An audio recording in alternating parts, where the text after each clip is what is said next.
Call. Kevin, thank you. And it is a glorious weather night in downtown Cincinnati. Sellout crowd at Great American Ballpark as the St. Louis Cardinals and the Cincinnati Reds renew their rivalry. Both teams right now are chasing the Milwaukee Brewers inside the NL Central. St. Louis at 2.5, the Reds at 5.5. And hi again, everybody. I'm Tom Brenneman. Welcome to Baseball Night in America here on Fox. And we are delighted to have with us in the broadcast booth a young man out of California, a 57th round draft choice, and turned that into a 12-year major league career. Gabe Kapler also will forever be known as one of the 9 players on the field when the Boston Red Sox won the World Series for the first time in 86 years. That's not a bad memory. And now I get to call baseball sitting next to you, buddy. This is quite an honor. Can you say the career goes tumbling down? All right, let's talk about these two teams here tonight. Very similar. The Reds and the Cardinals have both pitched brilliantly. Neither team so far has hit very much. How do you see things going as we move into the summer months? Tom, by season's end, these two teams, along with the Milwaukee Brewers, will be battling it out for the National League Central title. I'm going to tell you why. It's all about track record. Matt Carpenter was one of the best players in baseball last year. His numbers will be there. Matt Holliday, 20 home runs every time the guy plays 140 games. On the Red side, Joey Votto's on the DL. He's not going to be on the DL forever. Jay Bruce is already back. We can expect monster numbers from him going forward. Listen, this is going to be okay. Don't panic. These two teams will be there at season's end. You're putting to rest a lot of worries for fans of both of these teams in St. Louis and Cincinnati. Boy, this rivalry now, it has been heated through the years. They've exchanged words. They've exchanged blows. And tonight they go at it in Game 2 of this 3-game weekend series. The Reds and the Cardinals on Baseball Night in America is next on Fox.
Outside just Columbus, Ohio, in his batting order tonight.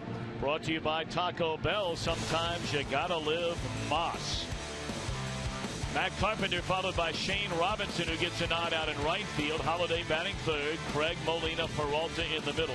Mark Ellis rather than Colton Wong at second base. John Jay, a late addition to the lineup just moments ago, replacing Peter Borges in center. And Jaime Garcia is on the mound. Starting it for the Reds, 24-year-old Chicago, Illinois native Tony Cingrani made 18 starts as a rookie last year with an ERA at 2.9. Tom, Cingrani fascinates me. He relies on his fastball an insane amount, roughly 75% of the time, even more so to right-handed hitters. And as a right-handed hitter myself, if I know a guy only features a fastball and a changeup to work with against me, that fastball better be flat-out wicked. I can focus solely on speed and throw away the movement element that puts me in a solid position to have success. So Cingrani taking a look around at his team defensively, and we are set to go. The Reds won the opener of this series last night. Matt Carpenter digging in, looks at a strike, says Vic Carapazza, our home plate umpire, and we're underway in front of a sellout crowd on this Memorial Day weekend, and we certainly wish all of you a happy and healthy Memorial Day. Fly ball into left field over near the stands, a long run for Ryan Ludwig, and it's out of play. 0-2, and certainly more than anything else, we thank and remember those who have served, those who are serving, and those who will serve this greatest country in the world, the United States of America.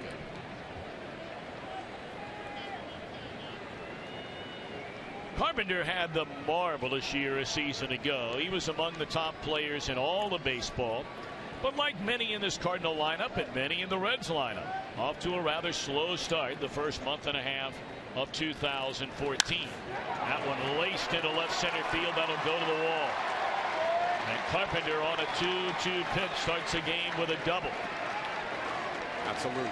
Tom, that's what he did well all last year. He drove the ball to the opposite field, smashed the ball in the gaps. He's exquisite at hitting extra base hits. He hasn't done so that much this year, but going forward, we can absolutely expect more of this from Carpenter. Carpenter 73 extra base hits a season ago. That is his 10th this year, 9 of them doubles along with a home run. So now this Cardinal team, who led the entire National League in runs scored by nearly 80 over their next closest competitor, but averaging only 3.8 runs per game so far this year. Well, they asked Shane Robinson to move Carpenter down the line with a bunt here in the opening inning. Early in the game, I like the idea that he tries to drive the ball to the opposite field rather than giving himself up. This is a time that you don't want to give away outs. You always want to play for the big inning early in the game.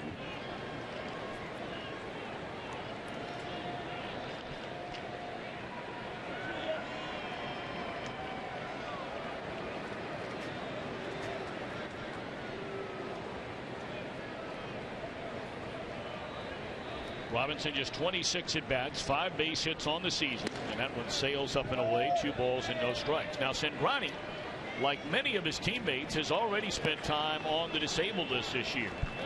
It would be hard to argue that there has been a more injured team so far in the National League anyway than the Cincinnati Reds, and it's not only the number of players. They've had as many as 11 on the disabled list.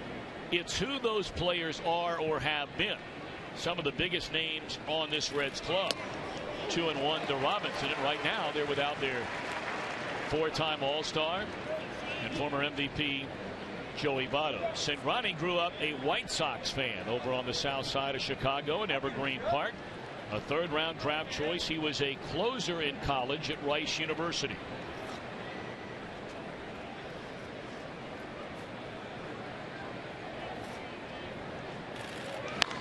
Straight up in the air, and this will not advance a runner. So an unproductive out for Shane Robinson. Now the one thing Cincinnati has done better than any team in Major League Baseball, that is defend. The #1 ranked defense in the major leagues. No Billy Hamilton tonight. He has a rare night off at center, so Chris Heisey out there, flanked by the former Cardinal Ryan Ludwig. Jay Bruce, just his 2nd game back from the disabled list. Brian Pena, a catcher, playing first for Votto, joined by Phillips, Cozart, and Frazier. And Mesoraco just back from the disabled list. And boy, are they happy to have him back.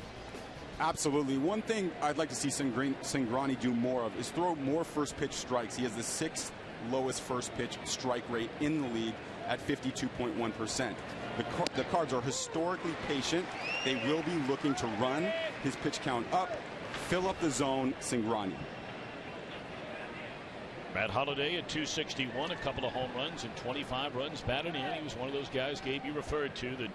He's knocking on the door of 1,000 career runs batted in. Only 9 away. And this will drive in a run in the opening inning. Base hit into center field will play Carpenter, and the Cardinals jump in front 1-0.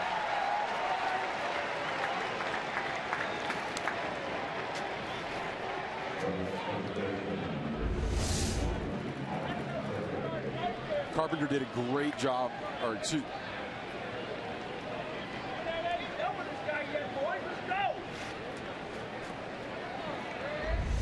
Holliday knocking in his 23rd, 26th now run of the season. So the leadoff double by Carpenter comes in to score. And that was an area where the Cardinals last year set an all-time record, modern day record. And since they've been keeping the note and the stats of runners in scoring position, they hit 330 as a team last year. 330. That was almost 70 points higher than the team that ranked even in the top 5, number 5 in the league. And that was really a small sample size issue, Tom, even though we're talking about a full season. As it relates to runners in scoring position, this is something that you have to look at over a period of 2 or 3 or even 4 years to really get a good semblance of what that number means. These guys will come right back at some point in this season, start to drive the ball with runners in scoring position, and we'll see that number creep up again. Right now it is at 235. So nearly 100 points less than they hit for the entire year last year. And no one was better individually than the man who bats right now, and that's Alan Craig. Now, for a team that did not make a lot of personnel changes, the Cardinals made a number of positional changes from their club last year to the team this year. Matt Carpenter was their second baseman last year, originally a third baseman in his career, but they moved him over to third. They brought in Johnny Peralta as a shortstop. They have a new second baseman in Colton Wall. Craig went from first base to right field to make way for big Matt Adams, who, although he's not in the lineup tonight, they expect big things out of Adams for many, many years to come.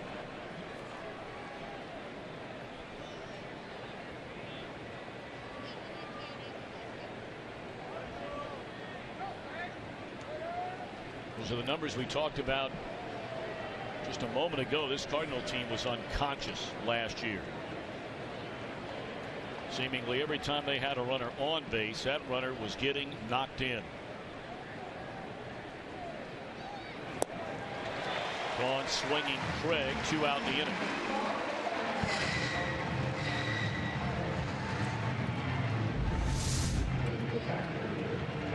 Craig has to respect the velocity on the fastball, so he's trying to get out in front of that. Fortunately, that ball just drops off the table. He doesn't recognize that it's off speed until it's too late. So now boos for Yadier Molina.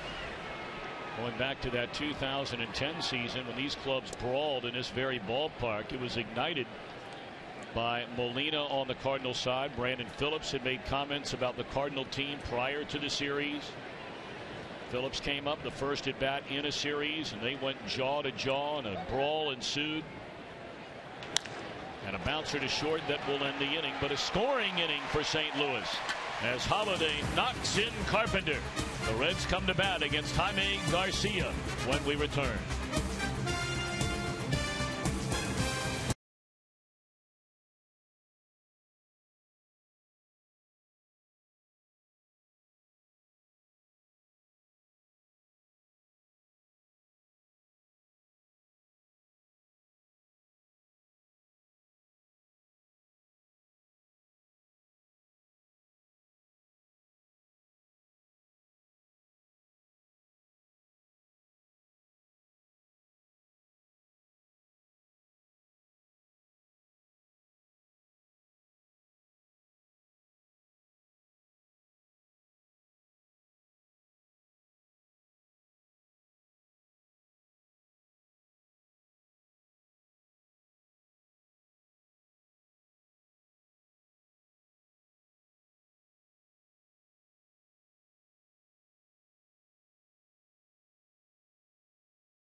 first inning. Their first-year manager is Brian Price, and his starting lineup brought to you by Taco Bell. Sometimes you gotta live lives.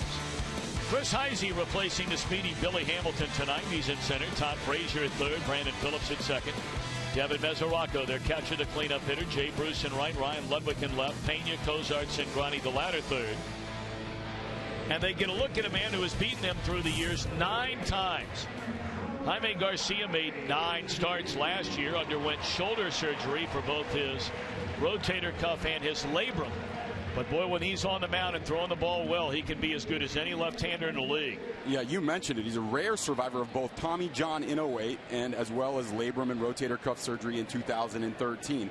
A note on Garcia's mechanics. At foot strike, so this is when his foot hits the ground, he puts in an exceptional amount of stress on that elbow as well as rotational stress on the shoulder. That's part of the reason we saw him off the field for so long. Chris Heisey, first pitch swinging, a bouncing ball to Johnny Peralta, so that was quick. 1 pitch and 1 out for Jaime Garcia. This is a good Cardinal defensive team. They have Jay in center, a rare start for him after playing regularly the last couple of years, flanked by Holiday and Shane Robinson. Craig comes back into play first against the left-hander Cingrani tonight. Ellis, Peralta, Carpenter rounding out the infield, and their perennial all-star, the best in the business, Yadier Molina, hanging his signs.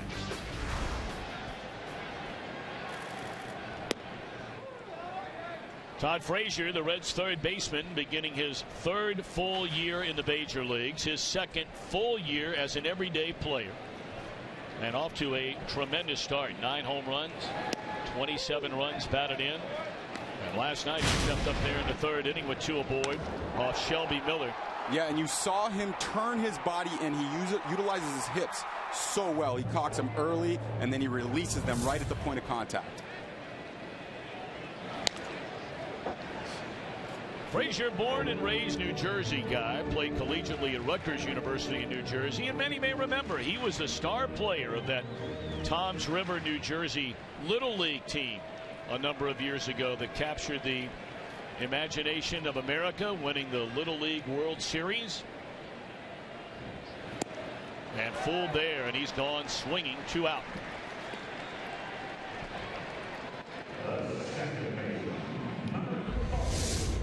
One of the keys for the Reds is to make Jaime Garcia throw his fastball. They hit extraordinarily well against his fastball over the course of the last 3 or 4 years. His breaking balls, not so much. They want to get that fastball up in the zone and be ready to attack it. Now, when the Cardinals are here, Yadier Molina is booed badly by Reds fans. And when the Reds go to St. Louis, public enemy number 8 is Brandon Phillips. Strike 1. Well, what a difference it would be for this Cardinal team, already so pitching rich in their starting rotation. These are 2 of the very best starting rotations in all of Major League Baseball, the Reds and the Cardinals. And my, oh my, what a healthy Jaime Garcia would add to this staff. Yeah, Mike Matheny told us before the game that this guy has the capability to throw a no-hitter every time out, and that was seconded by Randy Choate, who I spoke with. He told me that it's a consensus among the Cardinals staff that he has the best stuff, better than Waino, better than Walker. That's pretty impressive. That ball driven into left center field. This will go to the wall, and Brandon Phillips with a 2-out double. And Phillips is very much like a left-handed hitter in that he likes the ball down in the zone. And that ball just broke right into his sweet spot, into his barrel. He sort of got a bit of an uppercut swing where he drops that elbow into a slot and is able to drive the ball into the gap beautifully.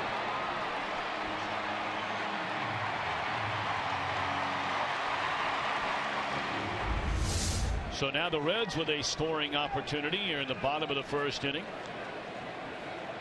And their former number 1 pick out of Punxsutawney, Pennsylvania, Devin Mesoraco.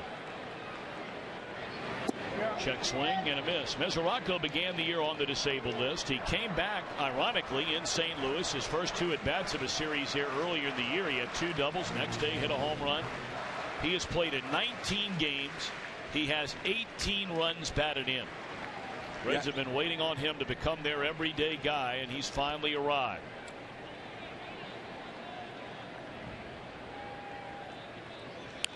0-2.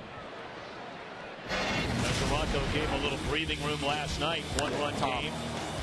Tom, I want you to take a peek at his extension. It's absolutely exquisite. He gets the bat in the zone early, and he keeps it in the zone a long time. You're going to see this in slow motion here. He's going to get his front foot down early. He's going to use it to drive against. That's where all the power comes from. You see the long extension through the ball. Absolutely beautiful. 0-2 the count. And pulled foul. You can tell, though, he doesn't quite look comfortable in this at-bat against Garcia. You saw the check swing early in the count. That's an indication that he might not see the ball as well as he has over the course of the last few games. Mesoraco just back off a second trip from the DL. Injured his hamstring in Atlanta a little more than a month ago. Up and away. And the Reds are a team, as we mentioned earlier, all the injuries, they really don't have a feel or don't believe anyone should draw conclusions as to what kind of team they have so far because of so many missing pieces. They're without Votto. They're without Jay Bruce for a long time. Mesoraco twice. Gone swinging is Mesoraco, and an impressive opening frame for Garcia. 1-0 St. Louis.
Taco Bell breakfast. Wake up.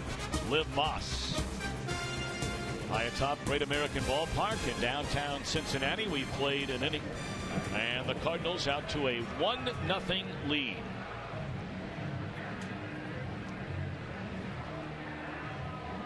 Mike Matheny in his third season as manager of the Cardinals. Of course, he followed Tony La Russa winning the World Series title 3 seasons ago, and what a job Matheny has done. Back-to-back trips to the NLCS, 1 trip to the World Series.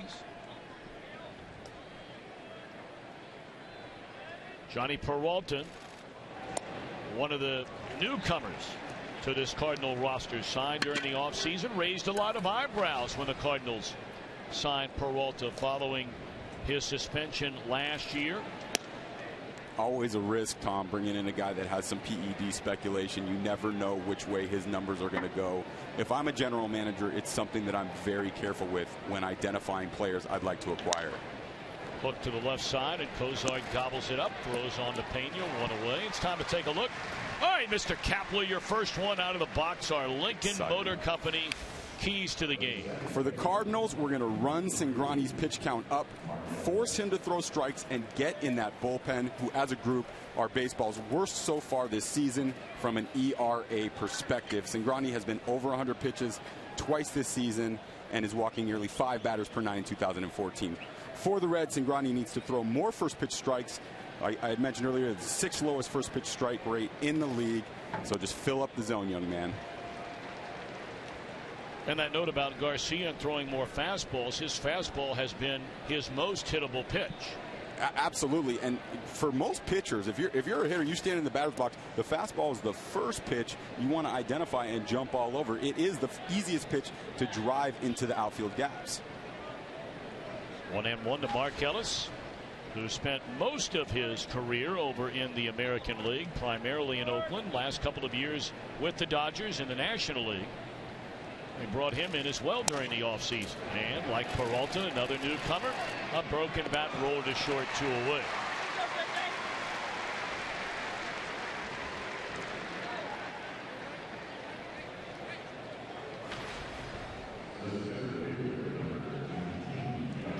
Now John Jay, he has gone from being pretty much a regular out in center field since they traded away Colby Rasmus. You remember him now with the Blue Jays. And they bring in Peter Borges from the Angels during the offseason, and playing time for Jay starts have been few and far between. Tell you, as a guy who has seen a lot of these games and a lot of Cardinal games through the years, I am surprised that his playing time has been cut so significantly. Well, I have been in that position numerous times in my career. I started my career as a starter with the Detroit Tigers. And listen, when a new group comes in, or in John Jay's case, when playing time diminishes based on performance, it can be excruciating for a player. It is a huge blow to the ego. Jay hooks one through the right side of the infield, and he has a 2-out single. So now Garcia had a hit in 2 at-bats, his first and only start at the big league level 5 days ago against the Atlanta Braves. Garcia went 7 innings in that game, allowed 5 hits and 4 earned runs, was hurt by a couple of home runs in that game. He wanted to call a strike there, held back. That's Vic Carapazza calling the balls and strikes. Adam Hamari at first base, Jim Wolf the umpire at second, and Bill Miller working down at third. Pretty good swing there by Garcia. 1 ball and 1 strike. And Cingrani was exceptionally slow to the plate on that last pitch. 1-7-1. So if you're standing on first base, you know that 1.3 is about the amount of time you want to be able to take second base. Anything over 1.3, you can take off. Now, you have to be aware that he can come over at any time when you have a left-handed pitcher, but you know 1.71 is exceptionally slow. Cingrani thought it was strike 3. He thought that first pitch in the at-bat was a strike. And so it is 1-2.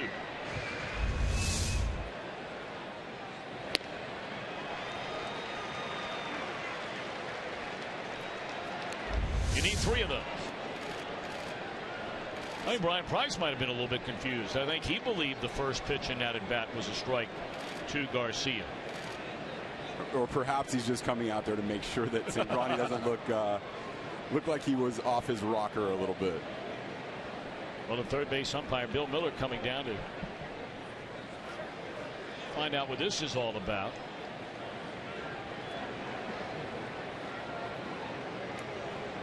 I think that's Brian Price covering up for his player.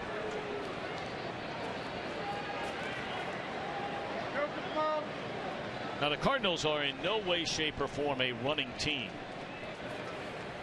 Outside of Wong and Borges, neither of whom are in the lineup.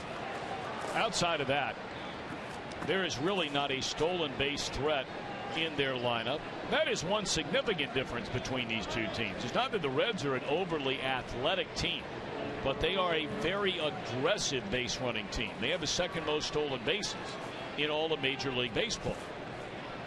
And you don't have to be fast to steal bases, Tom. You just have to be a smart base runner. Know pitchers' tendencies. Know when they're coming over, etc. That'll do it. Strikeout of Garcia. Jay Bruce to lead things off, and the Reds' second down a run.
Motor Company. This is where a new conversation begins.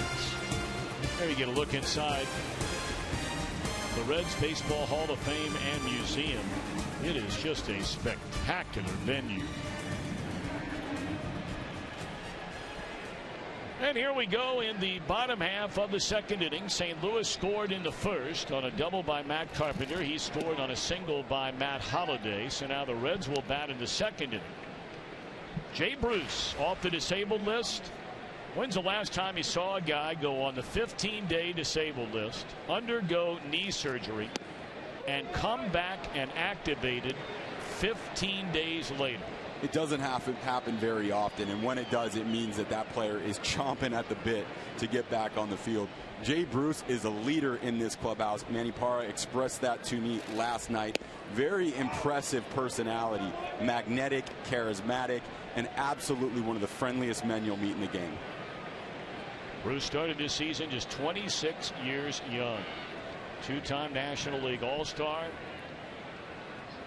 And a bouncer right back to the mound. And Garcia looks sharp here early on. He allowed a double to Phillips with 2 outs in the first inning, but that's the only base runner so far.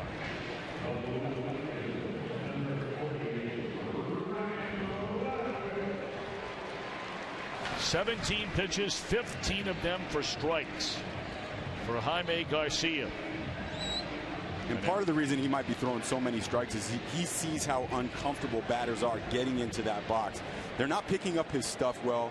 He's definitely getting on them with both the fastball and the breaking ball. They're a little bit late.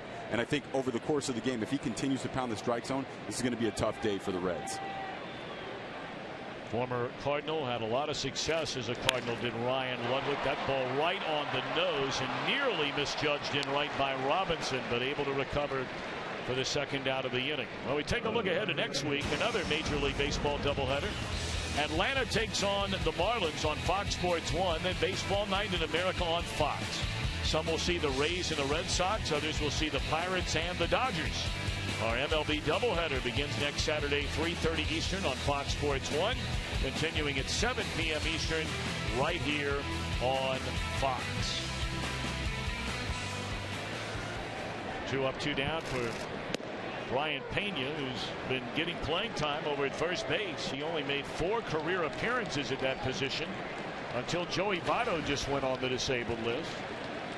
And now Pena has been playing over there at first. Pena's been an excellent pickup. If there's one area that has swung the bat for this Reds team, it has been their catchers.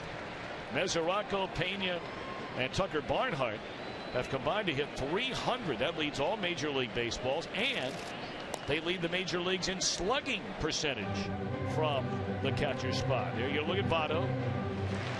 Bothered with some swelling above his knee. Of course, it was back in 2012 when Votto went down, and the Reds just absolutely took off without him en route to a 97-win regular season. 1-2 to Pena. That's a purpose pitch from Garcia. You want to get him off the plate. If you got lucky enough to skim the inside corner of the plate, punch him out right there, great. But if not, he has an opportunity to go back to his breaking ball at any point from this point forward. 2-2 on Brian Pena.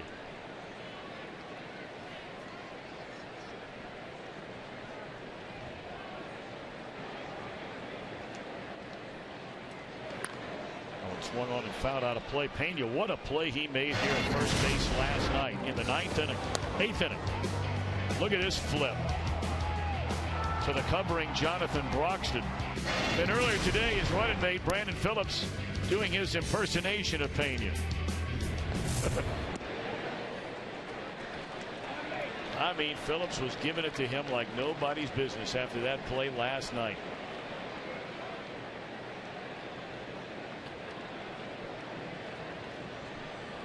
3-2 pitch. Inning over. Garcia has fanned 3 of the first 7. We're back to Cincinnati after a word from your local Fox station.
About here in the top half of the third inning, and kind enough to join us from the Cincinnati dugout, the starter and winner for the Redlegs last night, Homer Bailey. Homer, congratulations on that outing. Oh, thanks a lot, guys. Billy was trying to yell at me for some other reason. I'm not sure what it was. There's always somebody yelling at you, right? Right. There's 40,000 people here. There's bound to be somebody who doesn't like you. You know, but last night we were talking about this Cardinal team, and it doesn't matter, Homer, whether you're facing them when they're really hitting or facing them more recently where maybe they're not hitting as well as they have in the past. I would imagine this is a very tough lineup for any pitcher to have to face. No, for sure. I mean, and that's actually something we were talking about on the bench earlier. You know, these guys came in, I think they'd won like 7 out of 10 or something like that. I mean, so a team that comes in, even if they're not at the top of the standings, a team that comes in is hot. They're always hard to pitch to. They're obviously seeing the ball well. You got a lot of guys on that team over there who've, you know, are really good hitters. You look at Carpenter and had the year he had, Holiday, Craig, Molina. You know, all those guys can really do some damage, and they're always taking good at bats. So it's never an easy game with those guys. Try to get Carpenter to chase with a breaking ball away from him there. 2-2. Homer, is there one guy in that lineup that you look at when he steps in the batter's box you feel very uncomfortable, that you have exceptional difficulty with? You know, it's all if you know, guys are on base. It's all kind of situational. I mean, obviously when Albert was there, he was always a guy. I mean, he was winning all his MVPs and stuff. But a lot of these guys, just because we play them so many times and so many games thrown against them, there's so many of them that can do damage. I mean, if you're just not making good pitches, then they're eventually going to capitalize on them. There's got to be some gamesmanship there, buddy. Come on, there's got to be one guy in that lineup that makes you feel a little bit more uncomfortable than the others. You know, I mean, like Carpenter, he's a good hitter. You know, he's going to get his singles and doubles. He's a guy you're not going to try to waste a bunch of pitches on. You take Matt Holiday, and at any given time, he can leave the yard. Big, strong guy. You know, Molina, you kind of really know what he's doing up there. He might ambush you on the first pitch, and he might just take 2 of them right down the middle. And so you're kind of thinking along with him, or trying to, and not really know what he's thinking up there. And you know, I work on Fox Sports Live with your boy Andy Roddick. Yeah. And one thing about Andy is he plays a little fantasy baseball. Does he have you on his team? Probably not. He probably traded me after like 2 games. Knowing him, yeah, you're gone. I love you, but you know, you're out of here. Well, last night, Homer Bailey, 6 innings, 8 hits, 3 runs, pitched out of a major jam in the 5th inning. Then his 6th inning, his final inning, 3rd straight inning where he had to work out of a little bit of trouble. Good defense behind him. And thanks to the combination of Parra, Broxton, and Chapman behind him, Homer Bailey picking up his 4th win of the year here last night. This is quite a rivalry that is started to build between these two teams, Homer. Really, you have been around from the very beginning of that whole thing, by the time you had really established yourself as a major league pitcher. Absolutely. I mean, you know, they always bring up the rivalry that we have between them, but you know, I think what most people don't understand, or most people who aren't in the game, is it's not like there's any animosity.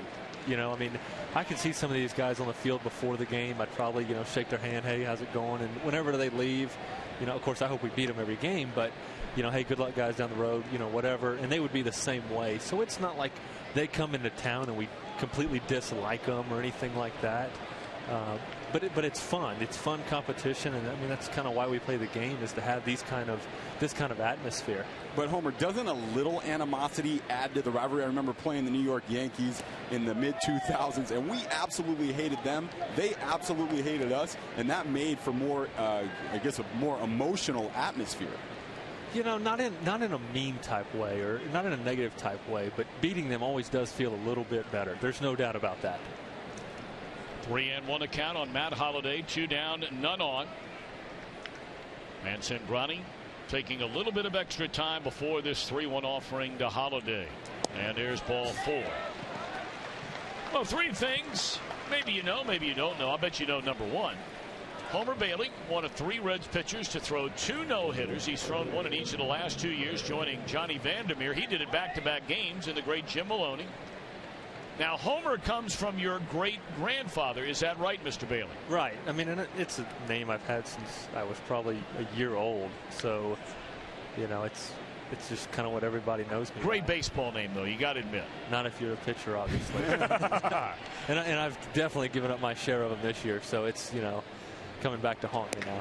So where's the baseball better, in Texas or in California? Ooh, you know what? That's hard to say. I mean, I never really played in California until, you know, playing the Dodgers or anything like that. So, It'd be hard to say. I mean, you might have to ask Skip Schumacher or somebody about that. He's a California boy. Do you guys ever go back and forth on that? Not so much. I mean, we have a couple of Texans on this team and stuff like that. So we talk about guys that we've played with. I mean, one of them being Matt Carpenter. I remember playing against him in high school and stuff like that. We're the same age. Went on our 2 college visits together, as a matter of fact. So, you see a bunch of people from kind of the surrounding area. Now, was Carpenter the same size way back then? Do you have the same sort of slight stature? Tall, lean, wiry? I remember being bigger. I mean, I think he was their high school quarterback. So, I mean, he was a big, strong guy. Not saying that he's not now. I just remember him being a little more filled out. 0-2 to count on Allen Craig. Runner at first. 2 men around. And a fastball thrown high. Homer, your impressions of Cingrani. You saw him last year when he was so good as a rookie. I think he's learning on the job a little bit. I mean, it's no secret he needs a little bit of work on some of his secondary stuff. I think as time goes on, he's going to learn how to kind of manage games a little bit better. I mean, he's a guy who always has a high pitch count. Not somebody that you can see very often going those 7 and 8 innings like a Johnny Cueto or a Mike Leake or somebody like that. But he's going to learn that over time. And I mean, just the way that he manages games, you can tell the game is still a little bit fast for him at times. But with his stuff from the left side and that fastball that comes at that really weird angle, he misses a lot of bats. I mean, and that's just a knack, just like that. Homer, thanks so much for the time. Best of luck the remainder of the year. Thanks a lot, guys. I can't really hear you. Someone's counting in my ear. Thank you. Yeah, thanks.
In front, Jaime Garcia has been lights out through the front 2. He'll take the mound here in the bottom of the 3rd, facing 8, 9, and 1 in the batting order.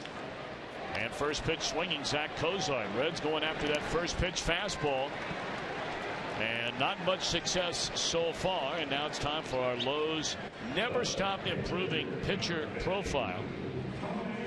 Tony Cingrani, the Reds minor league pitcher of the year in 2012. That was the year he was the left-handed minor league pitcher of the year on the all-star team in all of minor league baseball. Actually struck out 4 batters in an inning in a start last year. Had a couple of 11 strikeout games. Brian Price told us that he's exceptionally competitive. This is a guy that wants to win this at bat. Whether or not he has the capability to get up there and hit a home run right now, that's what he's thinking about. Cinbrani's so tall, so long. He is extremely fast and has been an effective bunter. That's why you see the third baseman Carpenter in on the grass over at third. It's actually how Cinbrani got hurt last year. One of his 3 bunt hits, racing up the line, he hit the first base bag, and there's a bunt into the air, and it is foul. But he came down with his foot on the bag so hard it jarred his lower back, and he wound up on the disabled list.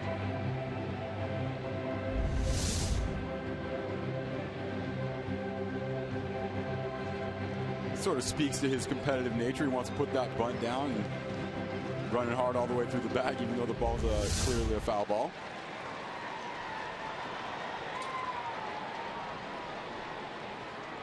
Garcia with a count of 2-2, pitcher against pitcher. Struck him out. 4 strikeouts. First time through the batting order tonight for Jaime Garcia.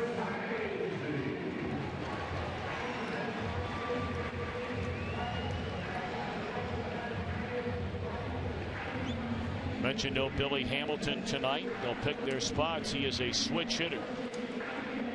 They'll pick their spots from time to time against a left-hander for Hamilton to get a night off. And Brian Price told us before the game they're going to be facing left-handers in 3 of their next 5 games. They'll go here and go to Los Angeles. And they'll see a pair of left-handers in that 3-game series.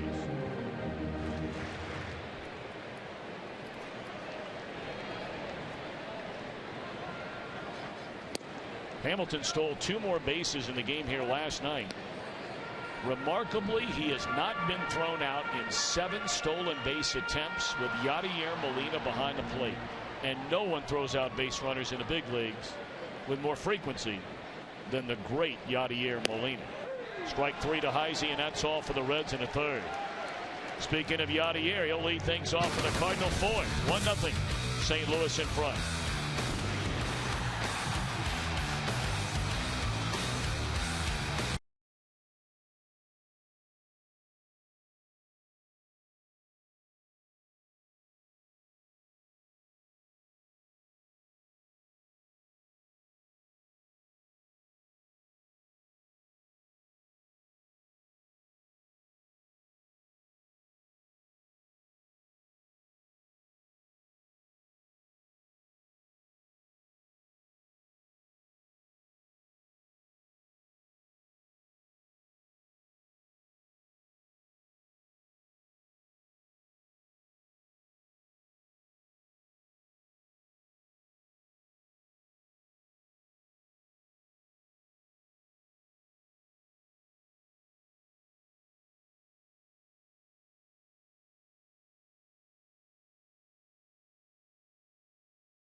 Sponsored by Budweiser. Great times are waiting. Grab some buds.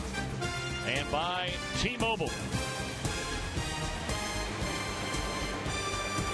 Jam-packed in the Great American Ballpark on this Saturday night. Baseball night in America here on Fox. Cardinals scored in the first inning, the lone run of the game.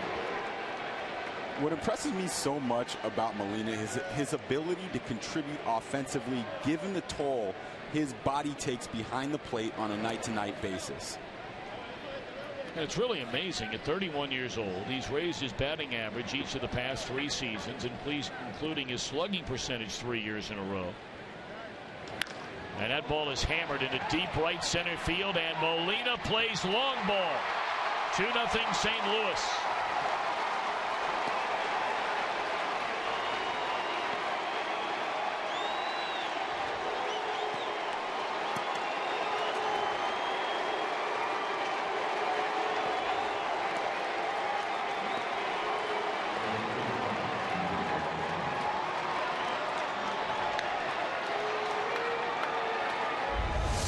About Cingrani using his fastball so much. The danger with using your fastball that much is for a right-handed hitter, you don't have to worry about a wrinkle. You don't have to worry about anything moving horizontally. You can focus on the fastball and look to drive it up the middle the other way. That is only the 7th home run in the month of May for this Cardinal team. There are 9 players who have hit at least 6 or more home runs this month around Major League Baseball. It's only the 3rd home run in their last 12 games. And only the Kansas City Royals as a team have hit fewer home runs in this Cardinal club. And yet, they're 4 games over 500. And they're only 2.5 games out of first place. 1-2 on Johnny Peralta. Speaking of the National League Central, the winner of this game tonight will have a chance to gain even more ground on the Milwaukee Brewers. They lost today to the Miami Marlins. The Marlins have won 20 out of 27 games in their home ballpark. Yeah, they feel very comfortable both hitting and pitching in that ballpark. And even with the loss of Fernandez, they still have some young arms that are incredibly impressive. And Eovaldi and Henderson Alvarez has been exceptionally impressive thus far this season. So it was not just Jose Fernandez, and clearly Giancarlo Stanton, Ozuna in center field, and the young Christian Yelich in left field. It's an exciting team going forward, Tom. It is.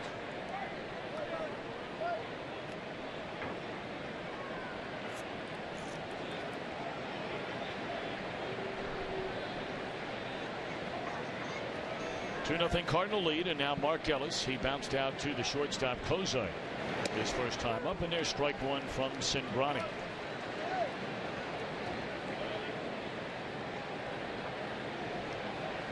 Run scoring single by Matt Holliday in the first. A home run by Molina to begin this 4th inning. And once more on the ground to Kozar, 2 out. You know, neither one of these teams really with their legs underneath them. Well, this time a year ago, both teams healthy, both teams full speed ahead, and boy, the numbers certainly bear that out. This year, Cardinals have by and large been very healthy. The Reds have not. One team 4 over, the other team 2 under. Yeah, well, we talked about reliance on track record, Tom, and there's no doubt in my mind that both of these teams are essentially similar to the ones that they were last year, and they will bring the offensive prowess going forward. Their staffs have pitched exceptionally well. That's going to continue. When their offense comes around, we can depend on the fact that these two teams will be somewhere at the top of the division. John Jay, a base hit into right field, his only time up.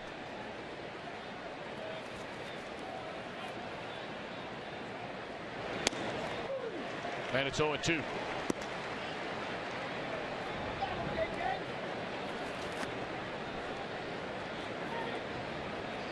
Big deep breath for the young left-hander, and the 0-2 pitch is strike 3 called, and that'll end the inning. But Molina flexing his muscle on a 2-0 fastball. Drives one to the seats in right center, giving the Cardinals a 2-0 lead.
Cincinnati, 2, 3, and 4 in the Reds batting order against Jaime Garcia. It'll be Frazier, Phillips, and Mesoraco. Frazier struck out his first time up. Garcia has fanned 5 and been so impressive through the front 3 innings here tonight. And of course, a gentleman kind enough to join us from down in the dugout who has seen every single one of Jaime Garcia's starts as a major leaguer. The ace of this Cardinal staff is there's a tapper over the mound. Peralta, the bare hand, and what a nice play that is by Johnny Peralta. Adam Wainwright, thanks for joining us. Your impressions of Garcia. You saw him his first start against Atlanta, and obviously he looks good tonight. He does. He looks great, and his stuff is back. And we know when Jaime's healthy, we can see the ball jumping out of his hands, sinking, cutting, curving. And he's got just tremendous movement on his stuff. He's back again and healthy and dominating like he used to. Adam, speaking of stuff, sans you, so taking you out of the equation, is there another guy on your staff who has the stuff of Jaime Garcia? I don't know if there's another guy I've ever seen that has the stuff that Jaime has. I mean, as far as balls moving around, you know, our other lefty, Tyler Lyons, has stuff that moves like that too. But from the rest of us, we're just a bunch of big right-handers. These guys are all power right-handers. I'm just a crafty right-hander. You're nothing close to a crafty right-hander. Talk about your curveball and the development of that pitch for you. What makes it so effective? How do you get that big 12-6 downward angle on that ball? Well, if you throw something slow enough, it'll drop. Gravity. Gravity, exactly. Gravity ball. The old drop ball. You know, it's just a pitch that has always come naturally to me. It's just something that's been big. A bigger break since I was stinking 8 years old and started flipping that thing in the backyard with my brother. It's always been a bigger pitch, just that's the way it came out. And, you know, I could sit there and try to throw it as hard as I possibly could. It ain't going to come out harder than 78 miles an hour. It's just the way it is. Are there guys who come up to you and ask you to show them how to get that break? Oh, sure, yeah. I mean, I think every pitcher is always searching with other pitchers on cool pitches to try. You know, Waka's changeup. The way I throw my curveball, I can kind of flip it in there, and it always has good spin and it bites. And Waka can throw his changeup 50 miles an hour, and it's going to drop a foot. I just never see anything like it. But as far as pitchers go, we're always asking each other for tips. Now, Adam, a lot of people were hoping to see you get together against Johnny Cueto tomorrow night. I mean, the numbers, yeah, I see you kind of smiling already. You got to admit, and you can't see these numbers, but a 4-inning spread, 1/100th of a point differential in ERA, opponent's batting average, it's ridiculous. He has 3 complete games. You have 2. Have you ever gotten off to a better start in a season than you have so far this year? I don't know.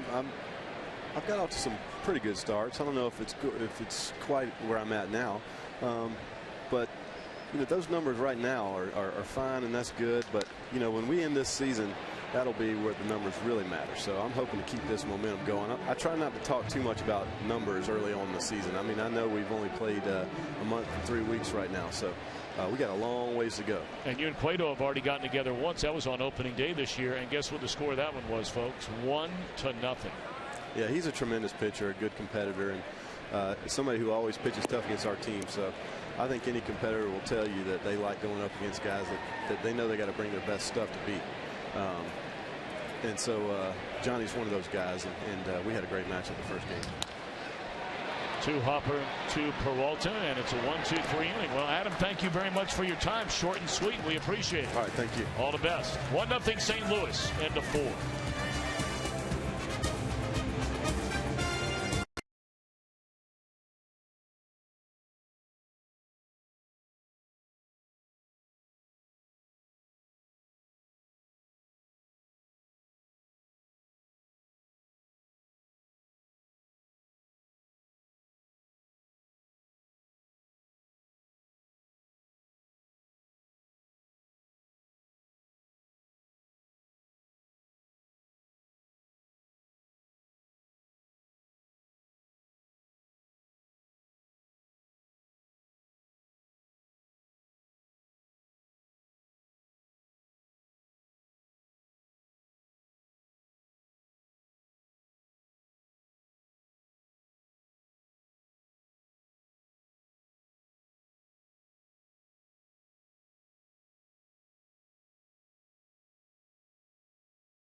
of baseball as we're set to begin the 5th inning. 2 runs, 4 hits for St. Louis. No runs, 1 hit for the Reds against his counterpart tonight, Jaime Garcia. And it's pitcher against pitcher. Pitcher and batter to begin this 5th inning. Garcia struck out his first time up.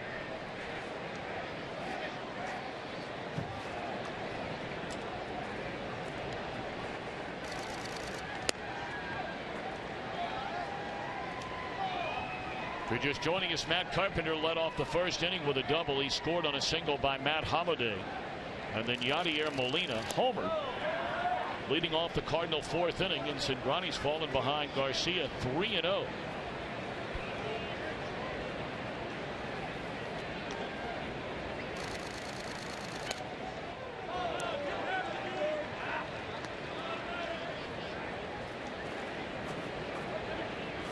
We're talking about both of these starting rotations and how brilliantly they have pitched.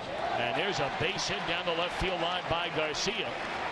And he will slam on the brakes for the leadoff single the other way to begin the St. Louis 5th inning.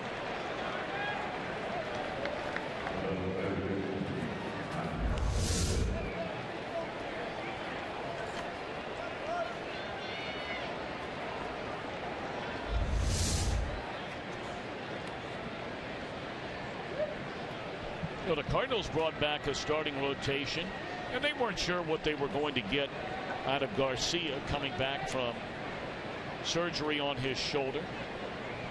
But they knew they had youngsters, Waka and Miller. Lance Lynn's still a youngster, even though he's been around quite a while. And, of course, led by their main man who just joined us, Adam Wainwright.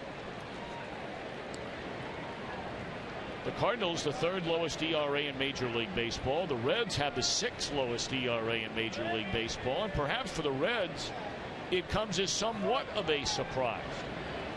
They have not had really their ace from last year. Has not thrown a single pitch so far this season in Matt Latos. My Cardinal fans know all about Latos. He's one of the few Reds that has consistently beaten this Cardinal team since leaving San Diego and coming to Cincinnati. Then you had Cingrani already on the disabled list this year.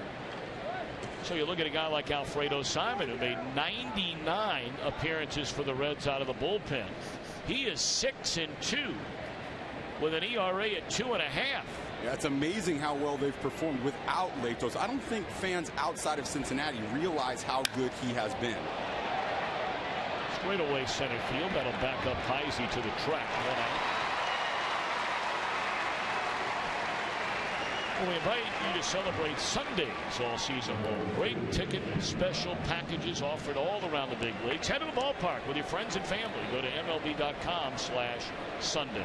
Getting back to Latos, in 2013, he was as good as John Lester. I don't think people realize how good he actually was. Imagine removing John Lester from the Boston Red Sox rotation. Where would they be? They would likely be worse off than they are now. It's amazing that the Reds have survived this very tough stretch where their ace essentially has been out of their rotation. Now the good news for the Reds is Latos is scheduled to begin a rehab assignment at their AAA team in Louisville, Kentucky tomorrow.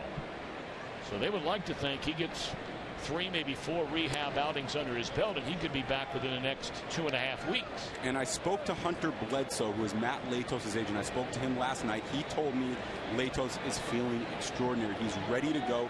He prides himself on being the workhorse of this staff. He can't wait to get back on the field for the Reds. There won't be a lot of drifting off the bag against Cingrani. As a rookie last year, he picked off 6 with that move of his over to first base.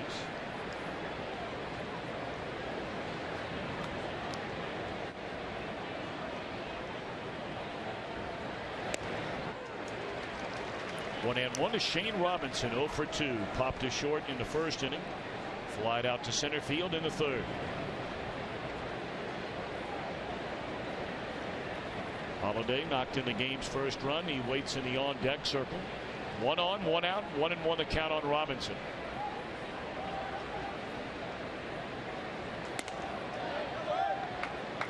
Robinson's job here is just to see as many pitches as he possibly can at this point. It's not even as important that he do something spectacular. What he wants to do right now is drive Cingrani's pitch count up in any way possible. Get into that Reds bullpen.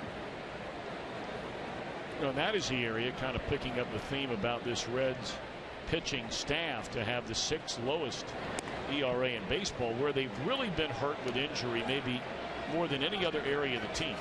When this year began, they did not have their left-handed setup man, Sean Marshall, their right-handed setup man, Jonathan Broxton, and their closer, Aroldis Chapman.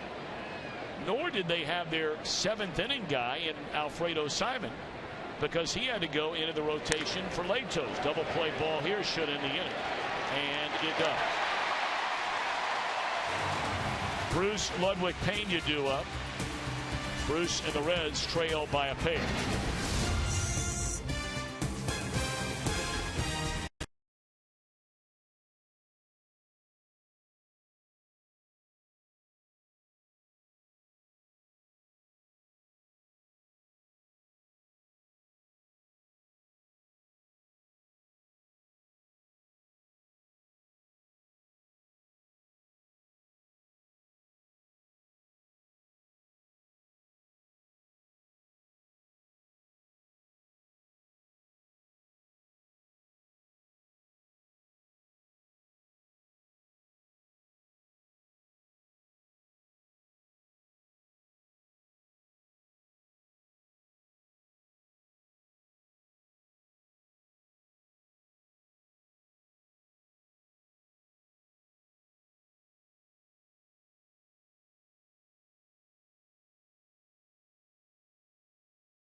On Fox, sponsored by Chevrolet. Find new roads. Well, the road through the National League Central Division is run through either Cincinnati or St. Louis over the last 5 years. And will it be so again here in 2014? Both teams trailing, front-running Milwaukee. Now, the Brewers got off to a huge start. They won 20 of their first 28 games. They come rolling in here to Cincinnati. They got beat 3 out of 4. And they have been having a hard time winning consistently ever since then. But I tell you what, Jaime Garcia is off to quite a start here tonight in our pitcher comparison, brought to you by Bank of America. Yeah, he's doing such a great job because he's exceptionally efficient right now. 34 of 46 pitches for strikes.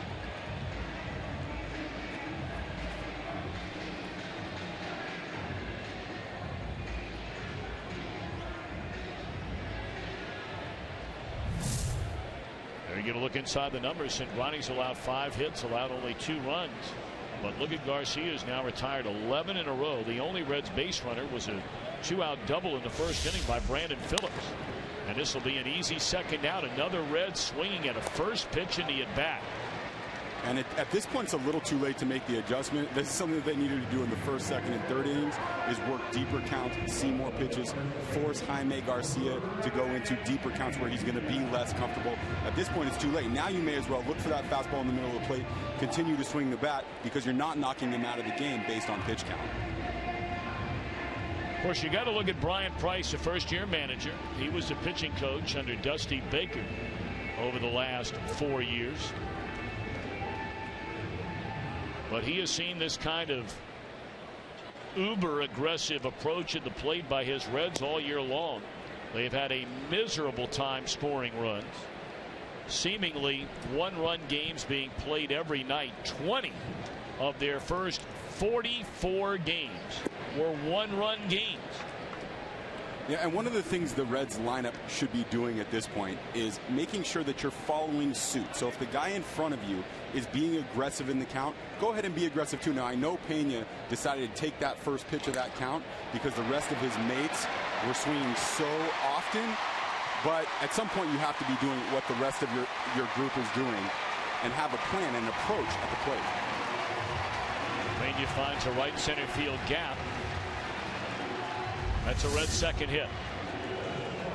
Yep, I love this swing by Pena. He keeps his hands inside the baseball and he drives them through. He doesn't come off of it. He keeps his hands moving out towards the field, away from his body, and drives that ball to right center field. So now the number 8 batter, the shortstop, Zach Kozar. He swung at the first pitch, his first at bat, and bounced out to third base.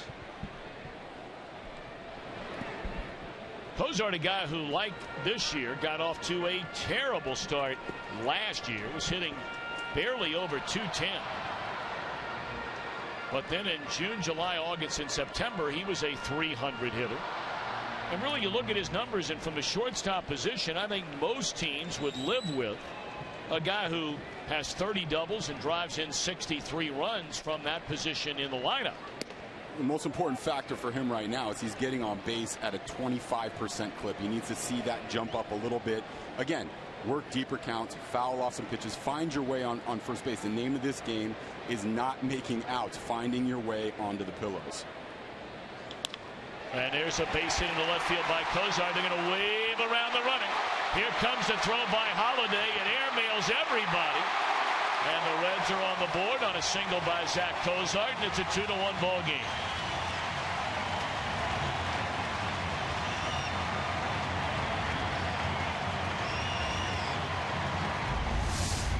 This is where the element of luck in baseball comes into play. He hit that ball square on the nose, but just a step to the right, and it's going to be gobbled up by one of those infielders. Nice to see that ball get through a hole for him. Smith had to send the base runner. They're not going to be scoring a lot of runs from Garcia tonight. So that was the right call by Steve Smith at third base. So 2-out action for the Reds. They get the double by Pena, the single to score a run by Kozar. And now Cingrani, ball one. The Reds and the Cardinals have been so poor this year batting with runners in scoring position. The Reds with 2 outs were hitting 181 before that base hit from Zach Kozar.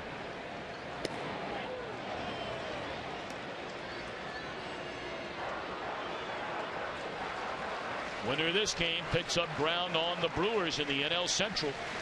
Brewers losing 2-1 earlier today in Miami.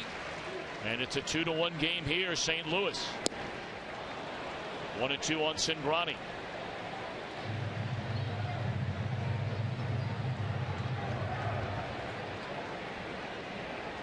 So theoretically, both teams have picked up a half game. Of course, the winner will tack on another half, and the loser will stay where they began the day.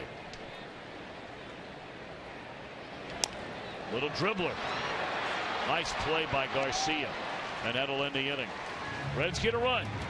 And a 5-2-1 St. Louis.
postgame on Fox.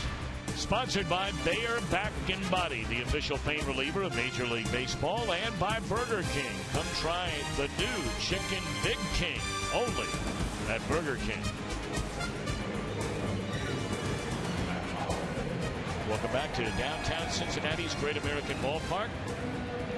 Cardinals 2, Reds 1, and a 5. Part of the order for St. Louis. Holiday, Craig, Molina. 2 runs, 5 hits for St. Louis. 1 run, 3 hits for Cincinnati.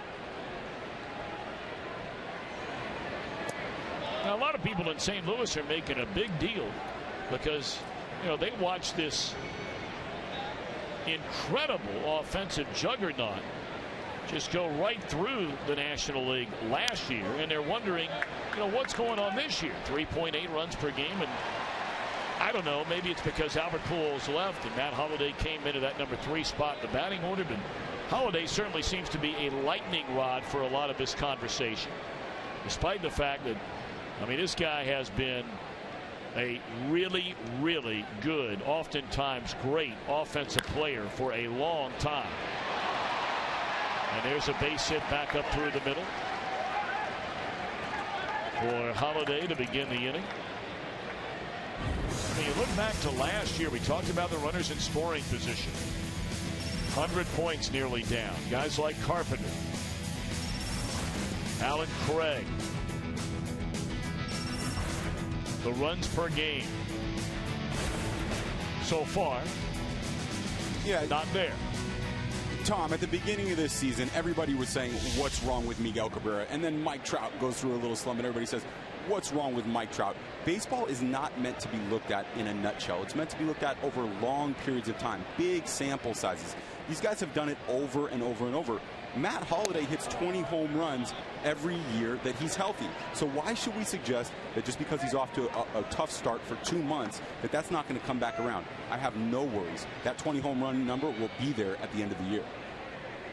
Holliday's 34 years old, a career .311 hitter. And at 31, he's their oldest position player. 2-0 now to Alan Craig. Now with Craig, it's a little bit of a different story because he suffered a major injury. Anytime health comes into play, we step into the batter's box and our foot is a little hurt or our elbow is bothering us a little bit, we swing a little bit different. So there's a mechanical adjustment that sometimes comes into play. We may be over tinker a little bit, and so therefore we're not seeing the ball as well. So with Carpenter and Holliday versus Craig, it's a little bit different story. These guys are relying on their track record. With Craig, you're dealing with somebody who's coming off a major injury. And really, Craig has been injured nearly every season he's had a chance to play at the big league level. You may remember in 2012, he missed a month with a fractured kneecap. You know, during that 2011 World Series, going back then, and last year the foot injury that occurred right here in Cincinnati, which robbed him of September and most of October before he returned for the World Series. Most scouts agree that his bat speed is still very much intact and that his mechanics are still sound. This is just a guy that needs to make a timing adjustment. When he does make that adjustment, the ball's going to start flying into the gaps like it normally does. Now all of a sudden, trouble a brewing for Cingrani. First 2 on here in the Cardinals 6 for Yadier Molina, who homered on a 2-0 pitch into right center field. His last time up. And he is our Game Changer Profile, brought to you by T-Mobile, official sponsor of Game Changers. He is, without question, the best all-around catcher in Major League Baseball, bar none. Offense, defense, a great player. And in the clubhouse, an extraordinary leader. Everybody looks up to him. Every player that I talk to on the Cardinals roster says this guy is a quiet leader. He doesn't need to lead with his voice. He leads by example, with his preparation, with his work ethic. All the guys in the Cardinals clubhouse want to be like Yadier Molina, and that's the true definition of a leader.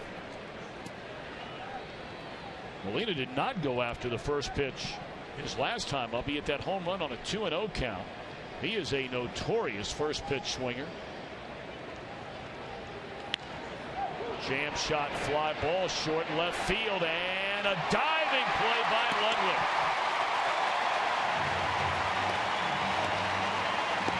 That's a big play in this game. Luddy did not get a great jump on that ball, but he made up with it with his sheer athleticism and his drive in his legs to go after and dive for this ball. The power in his legs got him to that baseball on time.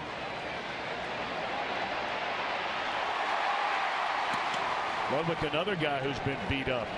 He was out of the lineup during the entire series before this one in Washington with a bad knee. So that's quite a play right there by Ludwig. And Ludwig has some leadership capability as well, but when he's not performing up to what he expects out of himself, it's very difficult for him to take a guy aside and be that leader.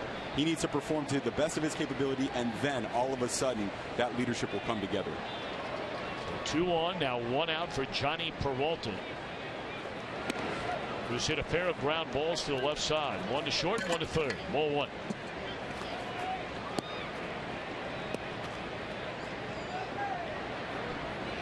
Holiday started the inning with a single, followed by a walk to Craig, but then an out on Molina, and here's Peralta.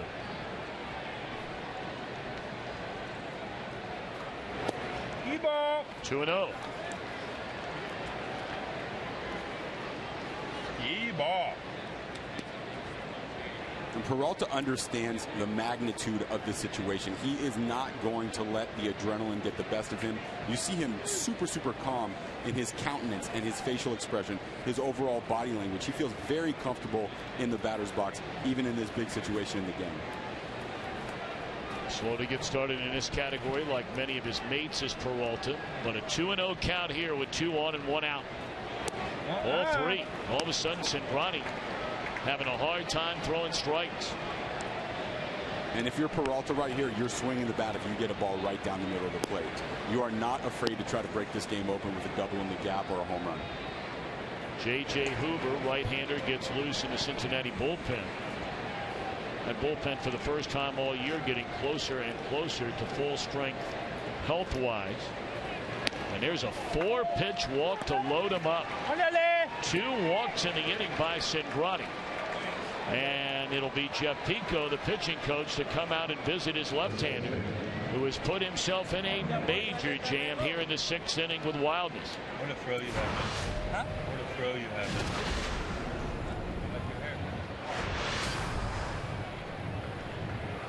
So what Pico's saying right here, he's just telling Cingrani, look, your fastball is electric, buddy. You have the stuff to get out of this. All you need to do is bring that fastball on the plate. You've got a part of the order that is not quite as dangerous as the one that you just went through. Your job right here is to throw a fastball down and away in the zone, get yourself a ground ball, and you're out of this inning.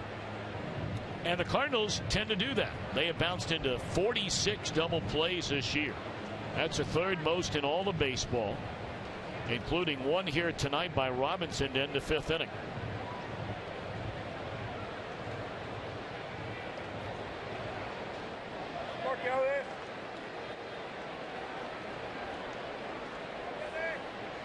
Mark Ellis has hit 2 ground balls to the shortstop Kozar. If you're a Reds defender right now, you are looking for that ground ball. You are anticipating that ball on the ground. You want to turn a double play here. You understand that another run scored right here is very dangerous when you have a guy like Jaime Garcia on the mound dominating on the other side. Cingrani beginning to lose a little bit off that velocity as well. That was a concern of Brian Price since Cingrani was injured early in the year. Swinging a foul ball back out of play. And it's 1-1 to Mark Ellis. Holiday, Craig, Peralta.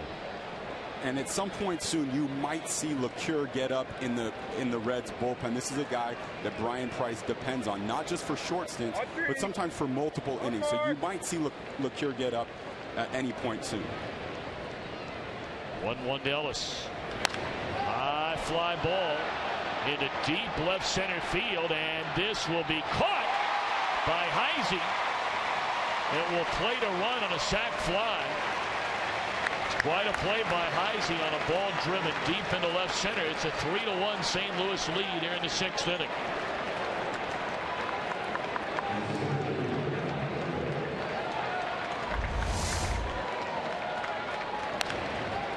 Yeah, this is an excellent jump right here. He gets his hips and shoulders turned towards the fence. That's how he tracks down that fly ball.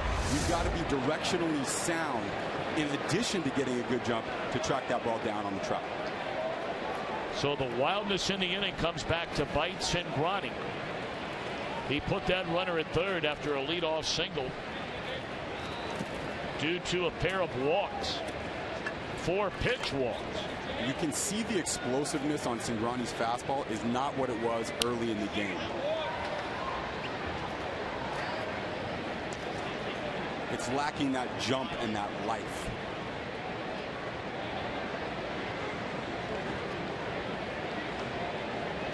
John Jay singled to right field in the second inning. Struck out looking in the fourth. So the Reds get a run in the bottom of the 5th inning to bring this within a 1-run spread, and the Cardinals come right back to get that run. Went around at strike 2.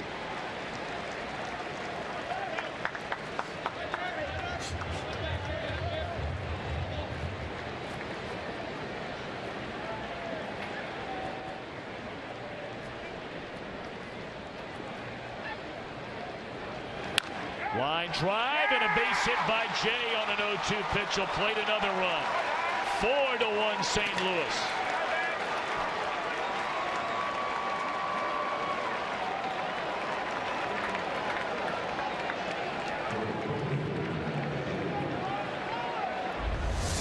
Look at the location of this pitch. This is not where Cingrani wants this ball. He wants this ball off the plate, more away from this batter.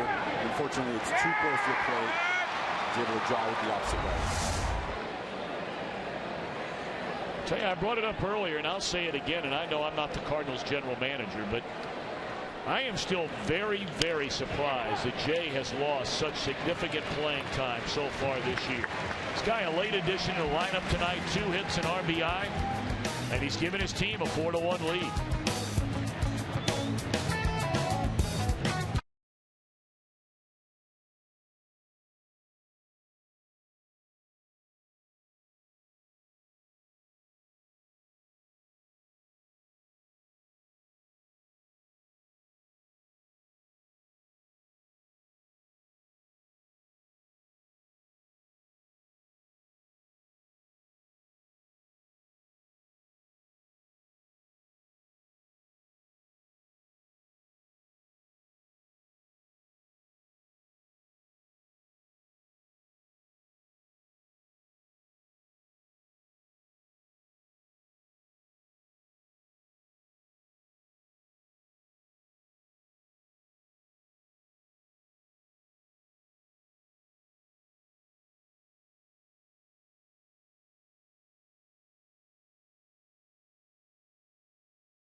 Very much.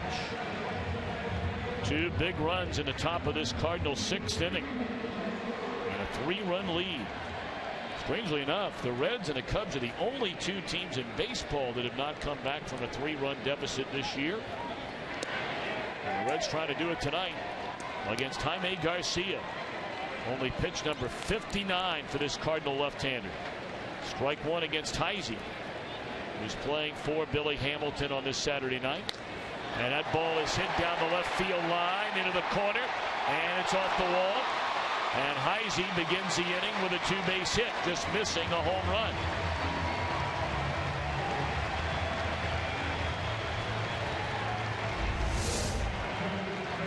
The location of that fastball was just middle. Heisey's job right there is to allow it to get deep, not to get bent out of shape, and drive those hips through the baseball, which he did in an exquisite fashion.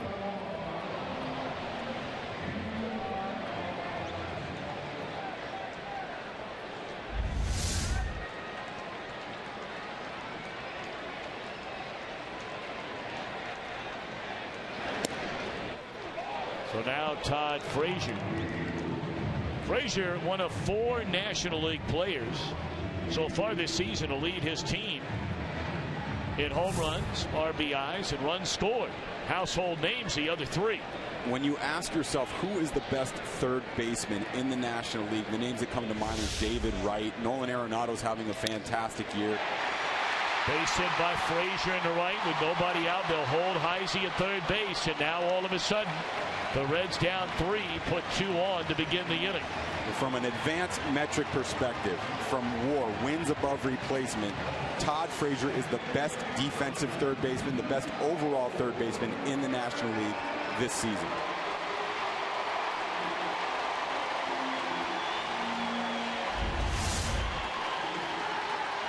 Doesn't try to do too much with this ball. He could very easily be trying to pull that baseball. Instead, he allows it to travel, sees it a long time, and just pokes it through that hole over there in right field. Well, Derek Lilliquist, the Cardinal pitching coach, on the horn of their bullpen. Speaking of the Cardinal bullpen, a big hit today. Their outstanding second-year left-hander, Kevin Segrist, was placed on the disabled list. He's been bothered with some soreness in his pitching left forearm. It was bothering him last week. He came into the game, the series opener here last night. He retired all 4 batters he faced, but apparently flared up after the game, and they said, we're taking no chances. They have shut him down. And Matheny said it was in an unusual place, closer to his hand. He pointed to it, and it was far away from his elbow, so it doesn't concern me from a Tommy John perspective. Brandon Phillips, first pitch breaking ball. He waves through it, strike one. Phillips doubled to left center field in the first, struck out in the fourth.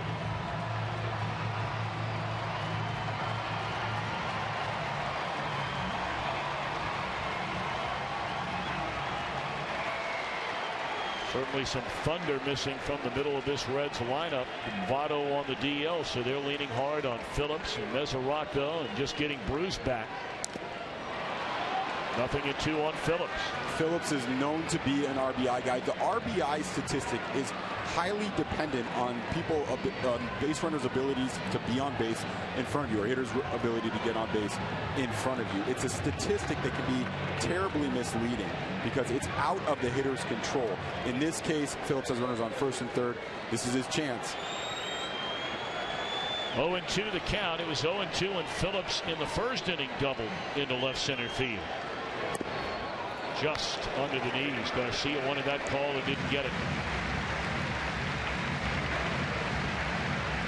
Carlos Martinez, hard throwing right-handed, getting loose in a hurry in the Cardinal bullpen.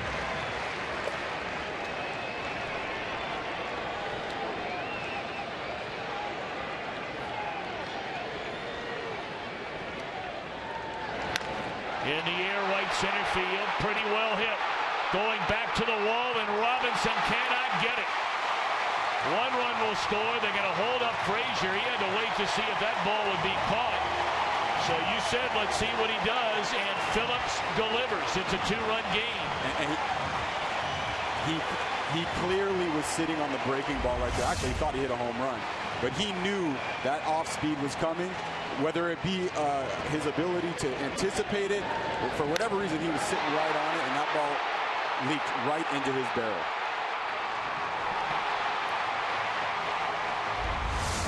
So now a meeting on the mound as Lilliquist comes out to talk to Jaime Garcia. The Reds had 3 hits the entire first 5 innings. They have 3 straight hits to begin this 6th. And we'd like to remind you that MLB.TV Premium is the #1 live streaming sports service celebrating 12 years. For more details, visit MLB.com. Well, you wonder, is Garcia? It is a very low pitch count. Very, very low for here in the 6th inning. He allowed 1 hit to the first 15 batters of the game. He's now allowed 5 hits to the last 6 batters that he has faced. The only out was the pitcher Cingrani to end the 5th inning. Well, I can tell you, if this was last year, Matheny could not wait to get to Martinez. But given some of the issues Martinez has had in recent games, he might wait a little bit longer tonight.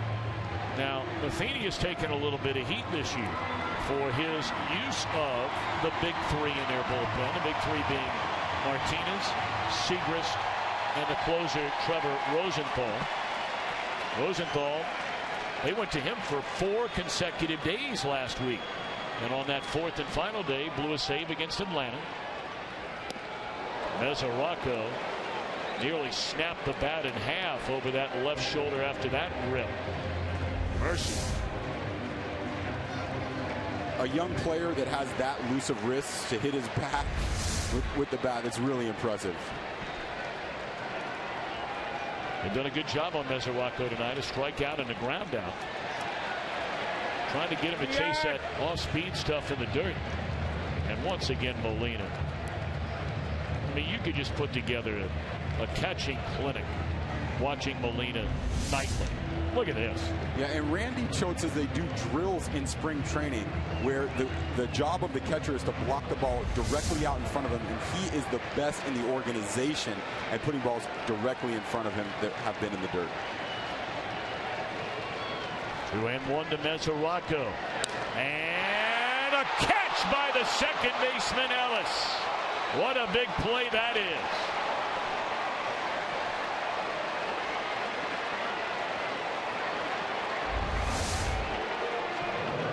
So a really good job by Mesoraco staying on that baseball. But again, the luck comes into play here. Good timing on the leap. Very good timing. Look at the hops. And the extension. Now big at bat in this game. The left-handed hitting Jay Bruce. 2nd game back off the disabled list. And that one trickles away from Molina. Now Bruce last night, his first game back after missing a little over 2 weeks with that knee surgery, had a double in 4 at-bats and scored a run. Tonight, he has not hit the ball out of the infield. A tapper to the mound and a ground ball to Alec Craig. There is an adjustment period coming off the DL, Tom. Sometimes it takes a while to knock that rust off. Not surprising that it might take Jay a couple of games to get back into the rhythm of things.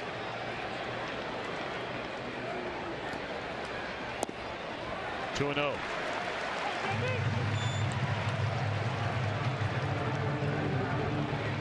I remember coming off the DL myself, and one of the things you had to overcome was coming back too soon and risking the potential to re-injure yourself. So there are a number of things that play, a number of factors to consider when you come off the DL.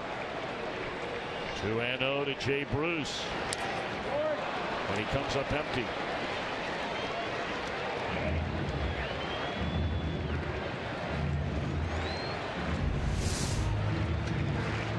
The distance between the ground and his feet shows you how explosive he is in getting off the ground. And you talked about the expansion. Look at that reach.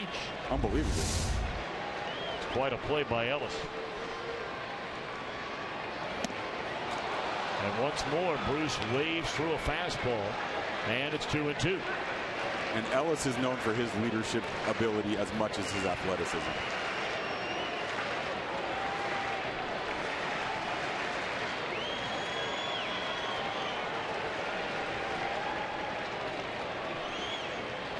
Struck him out, and that's a big strikeout right there for Garcia. His 7th of the night. And that'll be his final batter of the night. Yeah, Bruce looked like he saw fastball out of the hand. He was so fooled by that breaking ball. So Matheny will come get Garcia, who goes 5 2/3. He'll give it to Martinez to face Ludwig when we return to Cincinnati.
Sudden there are 2 out for Ryan Ludwig, and he'll face a hard throwing right-hander out of the Cardinal bullpen, Carlos Martinez. Martinez has been banged around much recently, and so far he hasn't been banged around that much recently in his career prior to this, so he hasn't been through the entire adjustment cycle. Matheny suggests that this is an opportunity for him to grow, particularly against the first few hitters he faces. The Cardinals are urging him to pitch with a greater sense of urgency. He'll have a game-winning run Sunday.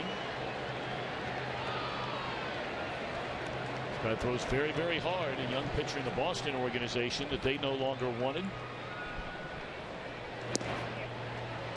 And that fastball at 98, but it misses. And Ryan Ludwig with a count of 2 balls and no strikes.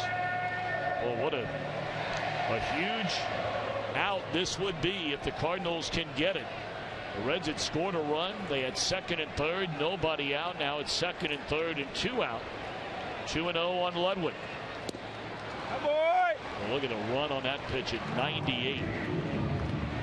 Ludwig has to be aggressive right there in a 2-0 count. He has to look for fastball. I don't blame him for going a little bit out of the zone here because he's looking one speed.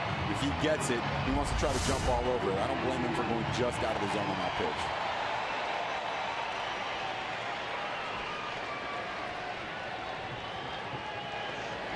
Came right back again. Nothing but gas here in this at bat. Martinez against Ludwig. 2-2.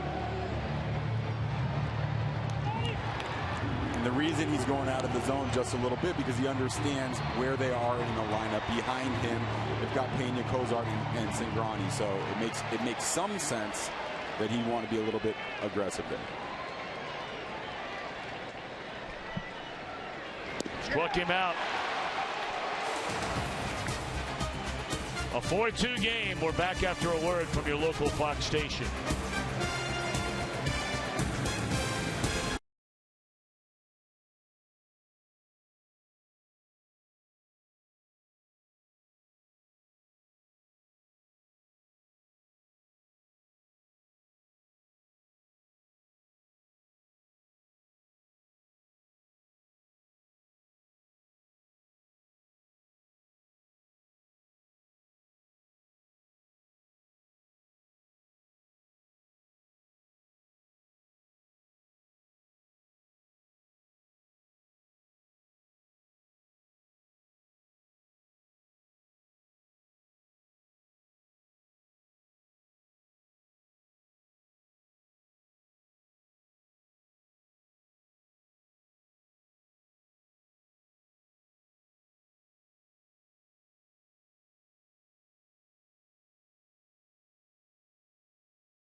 this entire Cincinnati area. Brogan Dully, a sophomore at the University of Cincinnati and a young man who grew up here in the area, on Sunday disappeared without a trace.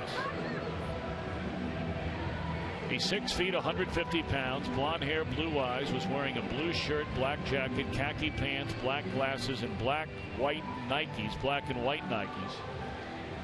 I mean, it's all they're talking about here in this city of Cincinnati.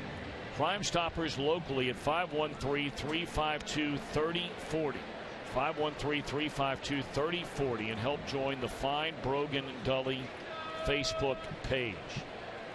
Certainly our thoughts and prayers is to the entire Dully family and all his friends and family to get good news. J.J. Huber now takes over on the mound for the Reds. Talked about all the shuffling around Cincinnati has had to do in its bullpen because of Sean Marshall, Jonathan Broxton, or Aroldis Chapman all going the first month plus of this year on the DL. And Huber, who pitched so well as a rookie last year, has taken his lumps so far this year. And there's a base hit by Carpenter to begin the 7th inning. Carpenter's swing is starting to look extraordinarily relaxed. Starting to see the ball a little bit longer, allowing the ball to travel, and then using just his hands to drive the ball up the middle.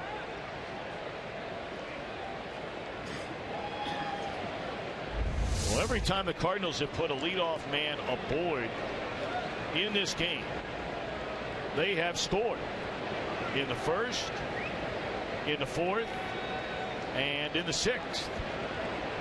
The only time they didn't, I beg your pardon, was Jaime Garcia in the 5th. And that was a story here last night for St. Louis. The only 2 innings in which they scored in a 5-3 loss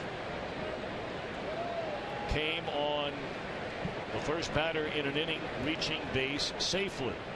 0-1 to Shane Robinson. Good breaking ball, strike 2. And should Carpenter want to run, Hoover is not going to be the easiest guy to run on. I mentioned earlier 1.3 is sort of the average time to deliver the ball to home plate. He is delivering the ball at 1.25, meaning he would have to get an exceptional jump to be safe at second base. 0-2. On swinging is Robinson. Celebrate the new season with Chevrolet. Share your excitement using #TheNew. Well, certainly having a bullpen with an ERA like the Reds have is something new for this Reds franchise. It has been the best bullpen in the National League over the last 4 seasons, going back to 2010.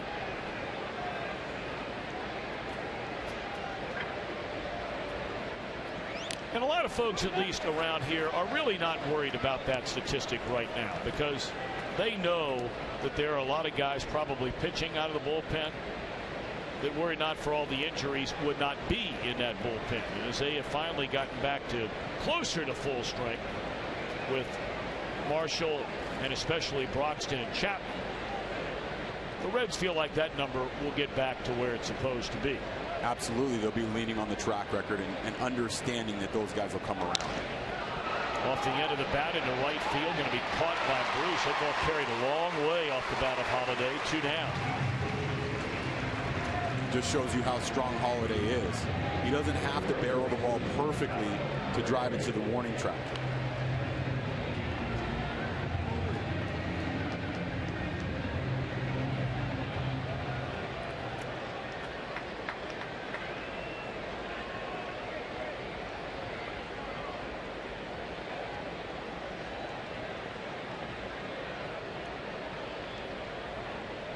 So 2 away now for Craig.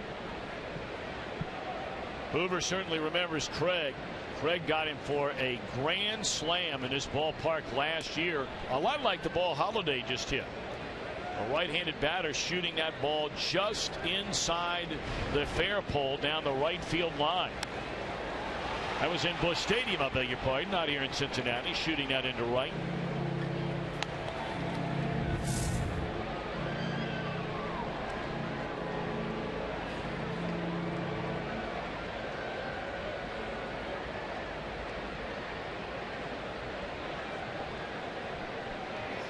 Cardinals with a 4-2 lead, batting here in the top of the 7th inning.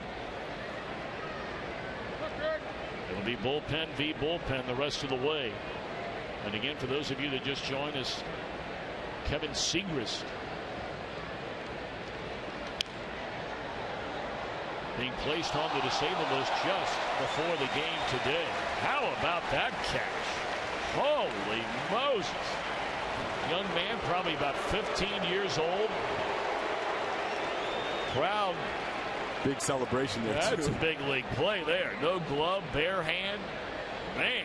And we saw that foul ball straight back. Manny Ramirez used to tell us that despite what people think, when a guy's right on a ball and it seems like he's fouling it straight back, it actually means you're a little bit late. So you start a little bit earlier on your next pitch, and all of a sudden that foul ball straight back turns into a line drive up the middle. And he started a little early there and was way out in front of a breaking ball. Absolutely. Had that been a fastball, maybe it would have been a different story.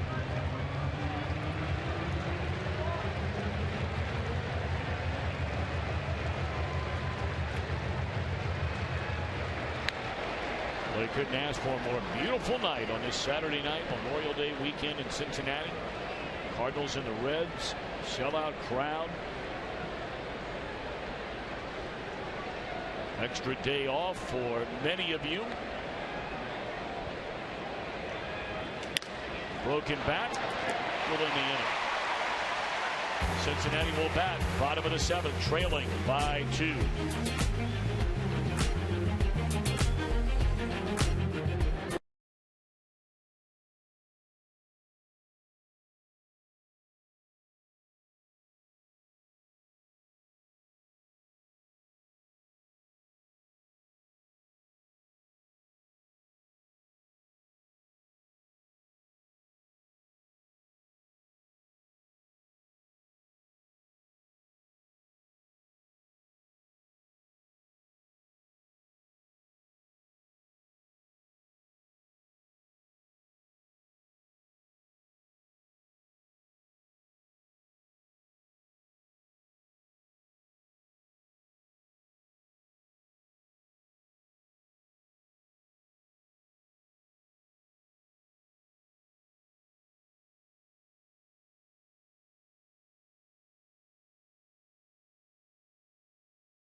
Sponsored by Budweiser, designated driver, and enjoy the great times. And by the new Samsung Galaxy S5. The next big thing is here.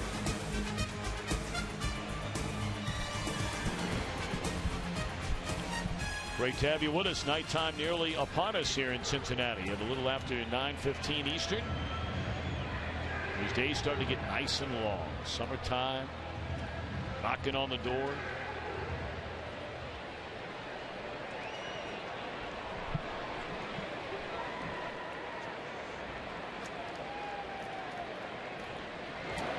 Ball 1 to Brian Pena, facing Carlos Martinez, leading off the 7th inning. Now, I'll show you those numbers, those splits a moment ago.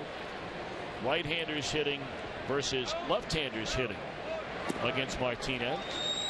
He has had far better success against the righties than the lefties, who have hit nearly 300 against him. Pena's switch hitter, but then you go right-handed hitter and more than likely the former Cardinal Skip Schumacher, depending on what transpires in front of him. Broken back.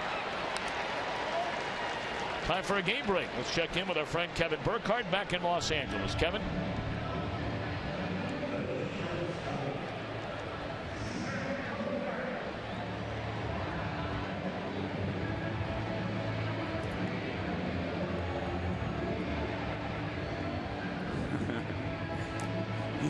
He's right. Trout's one of my favorite players. I believe in him even when he scuffles for a minute. Thanks for that, Kevin. He is really exciting to watch. Yes, he is. And Martinez is really exciting to watch as well. One of the reasons he's so difficult for a right-handed hitter is because of the break on his slider. The ball oftentimes starts right at you and then ends up off the plate away. Cozart hooks one into left field. A one-out single. Tying run will come to the plate. And it will indeed be Schumacher, as we suspected, coming off the bench. All right, so how are you hanging in here tonight? Now, we were talking at the beginning of the game, for those of you that weren't with us, Gabe Kapler, you've seen him a lot on Fox Sports 1, but tonight, in the booth for the first time. Tom, are you all right now? It's a beautiful night in Cincinnati. I'm watching baseball, and I get to sit next to you. What could be wrong with it? Believe my wife could play and tell you things wrong with that setup. But, you know, you look at this game so far. Here we are, another tight game between these two teams, getting late in the ball game now. Well, this is when you start to think about that heart racing a little bit. You remember what it was like as a player to get into a very close game and have your heart sort of beating out of your chest. And it makes me want to get back on the field, I'll tell you that, Tom. Schumacher did not like that call a little bit. Boy, he is not happy. I don't know. I'm not sure he has a reason to be upset there. That ball was a strike right at the knees. For Schumacher, so many excellent seasons in St. Louis. There's a guy who came up as an outfielder, went to work with Jose Oquendo, their outstanding infield instructor with the Cardinals. Has been there a long time, former player for the Cardinals, and they turned him into a second baseman, turned into a serviceable second baseman, and now he is a guy that can play anywhere. It's especially impressive. Just moving from center field to right field changes the angles of the game. So I can only imagine what it must be like for an outfielder to come in 40 or 50 steps and be that close to the action.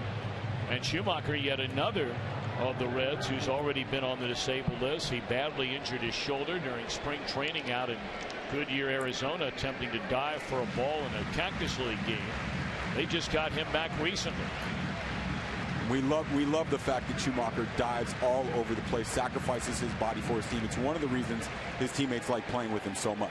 Spent last season with the Dodgers. And behind in the count, his team behind in the game.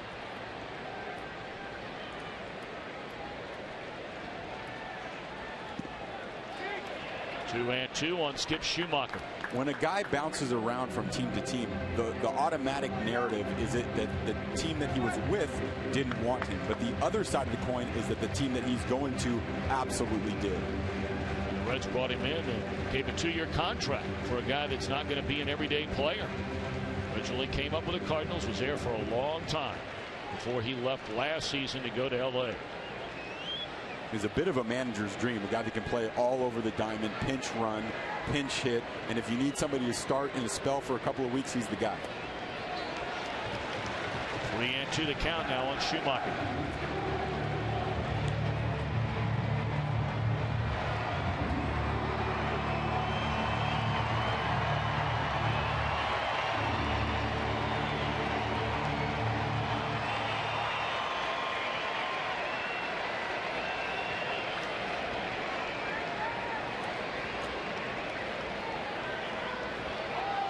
Runner goes and a base hit into left field. Cozart will slam on the brakes after a hard turn.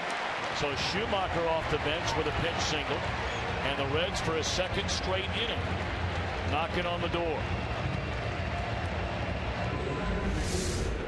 It's great he was able to find a hole here. You'd like to see Cozart standing on third base, but that ball was just hit a little bit too hard. You want to see him standing on third base with less than 2 outs, score a run here with a fly ball.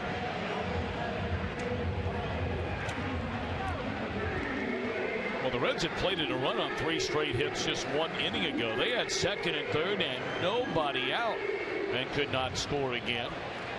Great leaping play made by Ellis on the liner by Mesoraco. And right now, that's the biggest play in this game.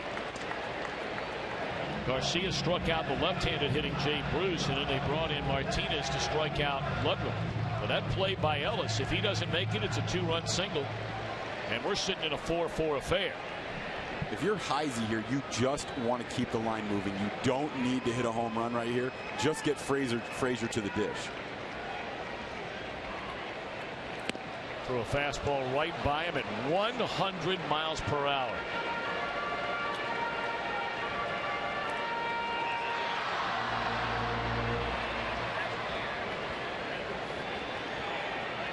It is amazing. Heisey, his only home run and all 6 of his runs batted in have come as a pinch hitter. And that is a startling number. If for no other reason than because of all the injuries that have taken place on this Reds team, Heisey has started a lot of games, and he is still in search of his first run batted in as a starter this year. Well, if he gets it here, he will have earned it after laying off that fastball just inches off the plate away. A little easier read there on that breaking ball.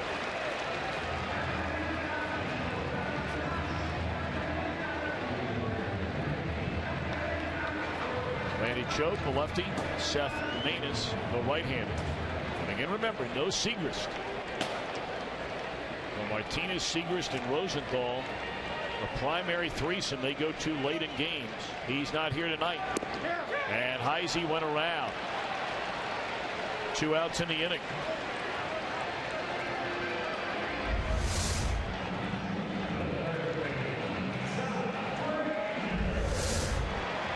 MLB Fan Cave back. Some of baseball's biggest stars scheduled to visit and appear in Fan Cave videos. Check out all the latest Cave happenings at MLBFanCave.com. This is a big at bat in this game. You've got the Reds' leading home run hitter, their leading run producer in Frazier, an extremely powerful and strong hitter in the plate. And most importantly, a confident hitter. One of the most important elements for a batter is his ability to step into the batter's box feeling good about himself. And he's had such an exquisite year that that's exactly how he's feeling right now. So this is indeed power v. power here. Martinez against Frazier. And they throw him a first pitch slider. 0-1. Gotta wonder how many fastballs Frazier might even see in this at bat. Look at those numbers for Frazier, 7th inning on. He has been money.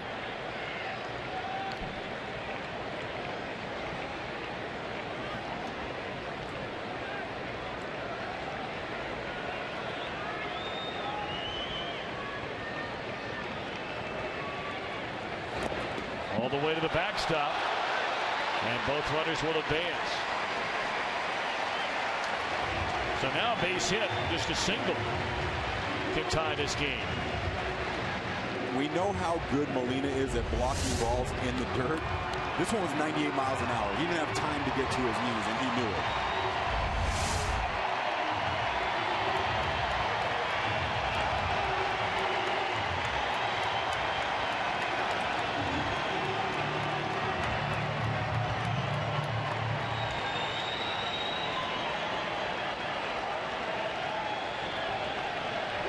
Todd Frazier. Slider away. Very tough pitch to lay off for a right-handed hitter. If you're looking dead red fastball and that comes out of his hand looking like such, that fastball, very difficult to lay off that slider.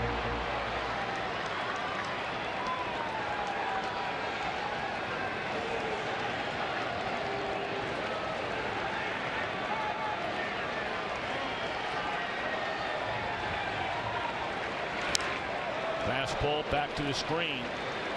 Once more to 100.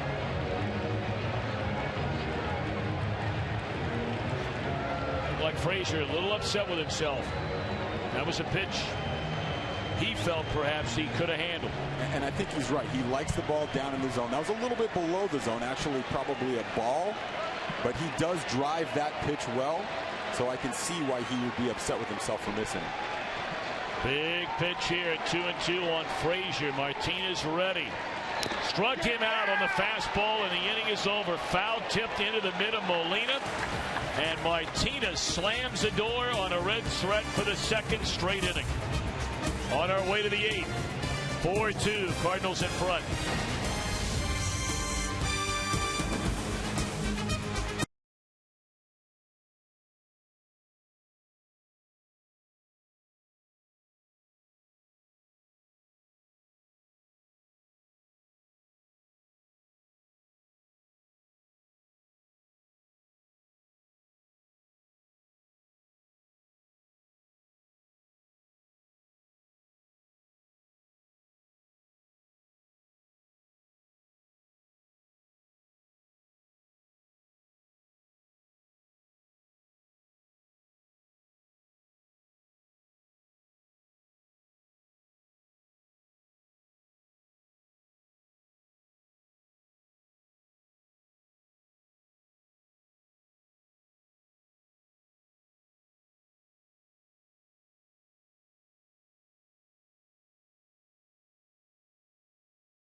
MLB.com at bat on your favorite mobile phone or tablet. Download on the App Store or visit MLB.com today.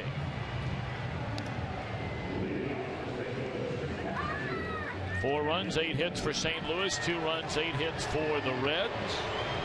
Both teams have left 6 runners on base. Reds 5 of the 6 in the last 3 innings. Logan Andrusik, who, like J.J. Hoover, took his lumps the early part of this season out of the Reds bullpen. Schumacher remained in the game to play center field, taking over for Heisey as part of a double switch by Brian Price. Hoover an inning, a hit and a strikeout, no runs. Got to believe the night is over for Martinez. We'll wait and see for sure.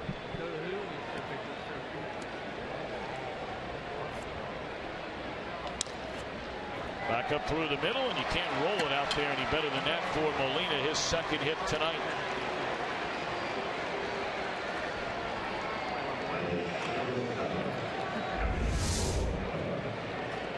It always amazes me, no matter how much movement a pitcher has on his stuff, Yadi seems to track it well, put the barrel of the bat on it. Well, for Molina, it's a 20th game he has played in this year where he has had more than 1 hit. Most among all National Leaguers. One better than his teammate, Matt Adams. Like Paul Goldschmidt put together quite a year last year and off to another big start this year for Arizona. Yeah, he's got the ability to drive the ball out of the ballpark to any part of the field, and he's proven himself as one of the best offensive first basemen in baseball. 1-1 to Johnny Peralta. Peralta, without even putting the bat on the ball, had one of the biggest at bats in this game. They had first and second and one out in the inning. He ended up drawing a walk, and it proved to be a big walk because it loaded the bases. A sac fly brought in a run. Then a 2-out single by Jay plated another, and those 2 runs right now the difference in this game.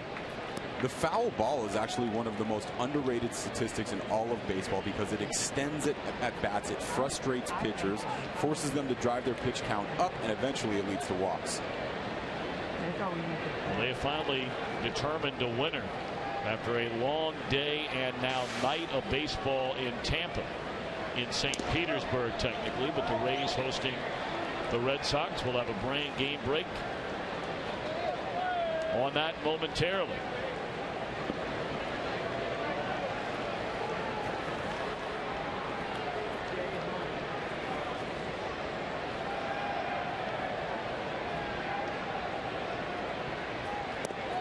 There's a huge hole open between first and second before that pitch.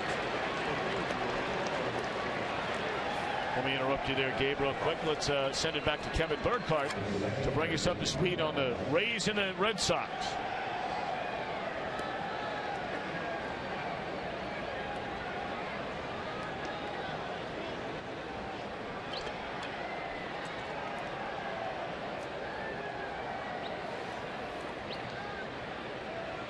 Oh boy, you think that's your reaction. What do you think the reactions are in some of the papers in Boston right now? That would not be pleasant.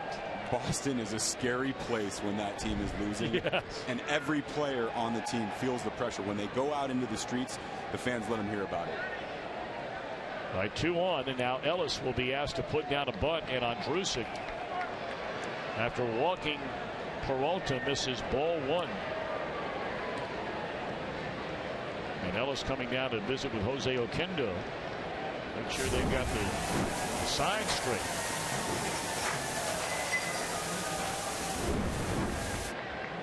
And as a hitter, I'd like to do that as well. Sometimes I thought I saw a sacrifice bunt sign, but I wanted to make sure, so I walked down the third base line. Doesn't hurt to have a little quick chat with the third base coach and make sure that we are on the same page. Ellis had 6 sacrifices last year playing for the Dodgers. And you don't have to bunt at anything if it's not a strike. And it is 2 balls and no strikes.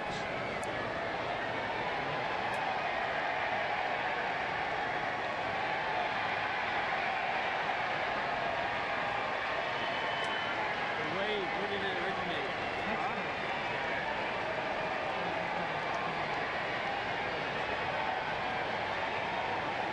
originate? 2-0 the count.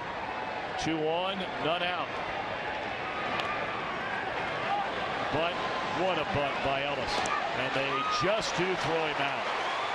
That's a good play by Mesoraco on an excellent bunt. A sacrifice officially for Ellis. And Ellis had the luxury of going for the base hit there because he was in that 2-0 count. If it's 1-1, you're just trying to get it down on the ground. But you can see here, he had the ability to put that ball right on the line. And the reason is because he was in a 2-0 count. Good job of getting that barrel out in front of the plate. The further back that barrel is, the more difficult it is to keep it fair. Get it out in front of the plate, the ball stays fair for you like it did right there for Ellis. Well, Mike Matheny has come out, and of course, you know, what has become pretty much routine now, where the managers are looking into their dugout while they're talking to the umpire, really just filling time, and they're waiting for their video replay man to let them know whether you should appeal it or leave it alone. And after watching that replay, they will leave it alone. Yeah, he was clearly out. Matheny's job right there is to position himself so his body can face his dugout. He's getting a signal. He got it immediately. The guy was out. Turned and walked back to the dugout. Well, Andrusik allows a couple of base runners. They're at second and third with 1 out. Sean Marshall just off the disabled list. Comes on from the bullpen.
last season for the Reds. And off the disabled list just a couple of weeks ago. And there are some that feel like this veteran left-hander, who's been among the best left-handed setup men in the game for better than a handful of years, that right now still does not have the arm strength to get back into that kind of role for the Reds. And his numbers reflect that, Tom. His strikeout percentage is down significantly, and his walk percentage is up significantly this season. The Reds going to bring their infield in. Cardinals trying to add to a 4-2 lead here in the 8th inning. One out for John Jay, who's had a good night.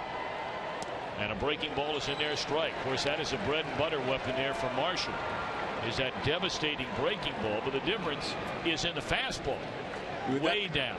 That arm strength, though, can come back at any moment. You never know when a pitcher gets fully healthy as it relates to their power from the ground up. So at any point, you might see that fastball velocity and that pop come back. Jay 1 for 9 in his career against Marshall.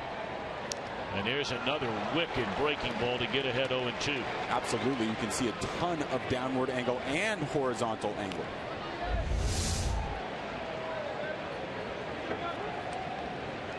That one got the umpire on one bounce. Hopefully Vic Carapaz is all right. We'll feel that later. So now Jay chokes up on that bat right on top of the plate. I'd like to see Marshall go up and in with the fastball and get back down to that breaking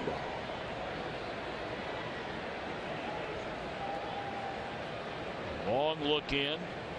And now Marshall okays a sign with Mesoraco, and the 0-2.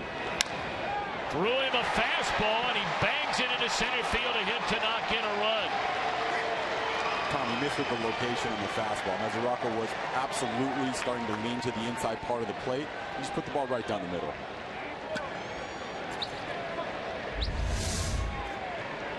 See Mesoraco call for the ball inside. That ball just leaks right down the middle of the dish. Nice short compact swing by Jay. That is his second RBI on an 0-2 pitch in the game tonight. He has 3 hits, and he was an addition to the starting lineup about 10 minutes before this game started. Sometimes for a player, that's the best way to find out that you're in the lineup. You don't have any time to prepare, and you just allow your natural ability to take over. I would imagine if you're a Reds fan and you made a point about, okay, you're gonna throw the fastball and you want it out of the strike zone, as Matt Adams will now bat for Martinez, and that one lined into center field. A base hit to knock in another run, and the Cardinals busting this thing wide open. It is a 6-2 game. So starting to ask you, if you're a Reds fan and you watch Marshall throw those breaking balls to Jay, you got to be wondering, what in the world are you doing throwing a fastball at all? The whole idea is to set up that breaking ball with the fastball. So you want to come in off the plate so it's not even close, move Jay's feet, and then get right back to that devastating breaking ball that he threw a pitch earlier. Now your confidence is shot after giving up that line drive up the middle, and the curveball doesn't have the same spike to it. Well, the Cardinals hitting with runners in scoring position tonight. Something they have not done all year long, which they were so good at last year. They're 4 out of 7 tonight. Hitting with runners in scoring position ebbs and flows. Hitters who hit, if they have runners on base, eventually they will hit with runners in scoring position as well. They will go through some times where they have difficulty doing just that, and then it'll come back. 0-1 on Carpenter. Carpenter's starting to get locked back in right now, laying off pitches out of the zone and being ultra aggressive on fastballs in the strike zone.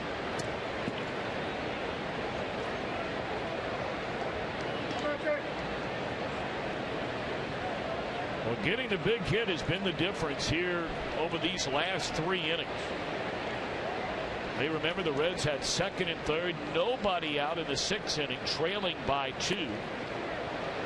They could not score with second and third and none out. The Cardinals, meanwhile, with the bases loaded and 1 out, get a sac fly and a 2-out single by Jay. And then here in the 8th inning, with 2 on and 1 out, consecutive singles by Jay and Adams off the bench. Tom, now here's the rub as it relates to what we were alluding to earlier. Mesoraco called for that fastball in after the nasty breaking ball. Now he doesn't necessarily have the confidence to do it again. He may have to go away when he wants to go up and in off the plate. Which he does, and it misses.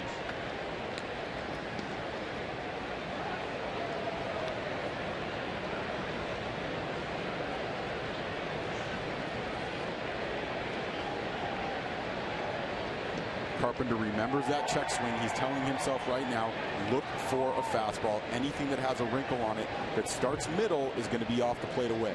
If it starts at me and it's wrinkled, it's going to drop in for a strike.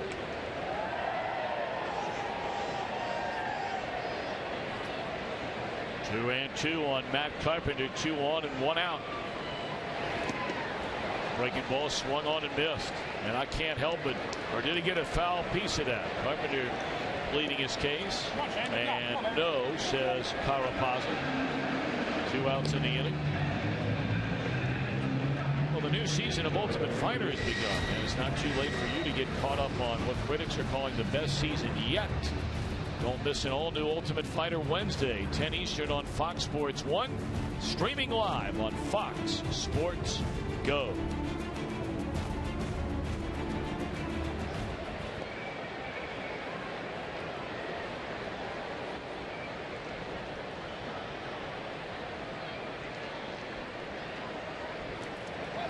Swing and a miss, and that one gets through Mesoraco. Both runners will advance.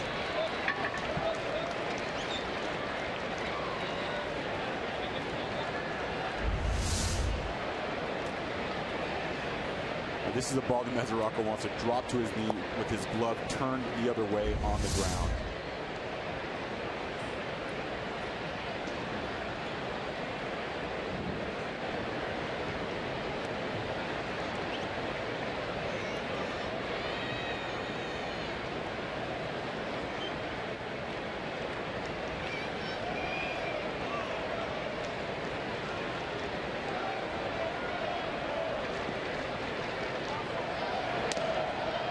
One and one to Shane Robinson. 0 for 4 in the game. Struck out his last time up in the 7th. Mesoraco's looking like he's not seeing the ball well out of Marshall's hand. We often talk about how a hitter doesn't see the ball well. The catcher has to try to see the ball a long time as well. Yeah, Marshall's got that breaking ball working. And again, you know, I still find myself asking, and I'm sure many who are watching this game, both Cardinal fans and Reds fans, and they're saying, man, if you're a Cardinal fan, you're saying, thank goodness he came with that fastball to John Jay. Absolutely.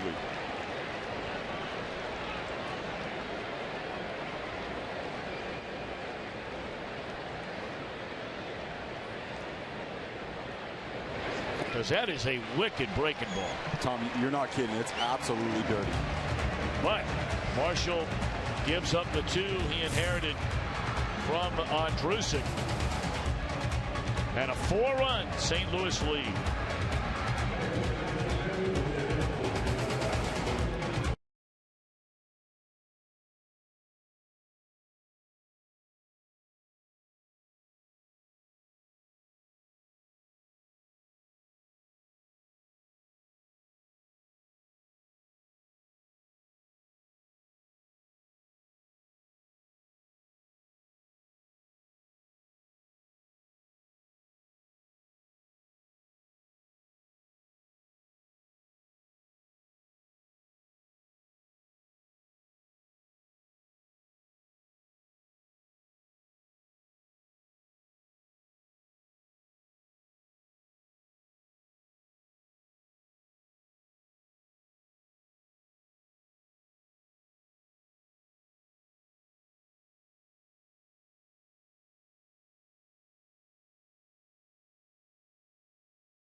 Sponsored by Chevrolet, find new roads. And by the makers of One A Day Men's, the official multivitamin of Major League Baseball. There you get a look at the banks along the Ohio River. And well, what an explosion it has been in this downtown area here of Cincinnati. Most cities going through a terrible recession over the last 5-6 years. And man, this downtown, unlike many, has just taken off. Seth Maness will take over on the mound. Maness, like many young Cardinal pitchers, did so many good things a year ago. Brandon Phillips lifts one down the right field line and out of play. Reds bat here in the 8th inning, facing their largest deficit of the night, 4.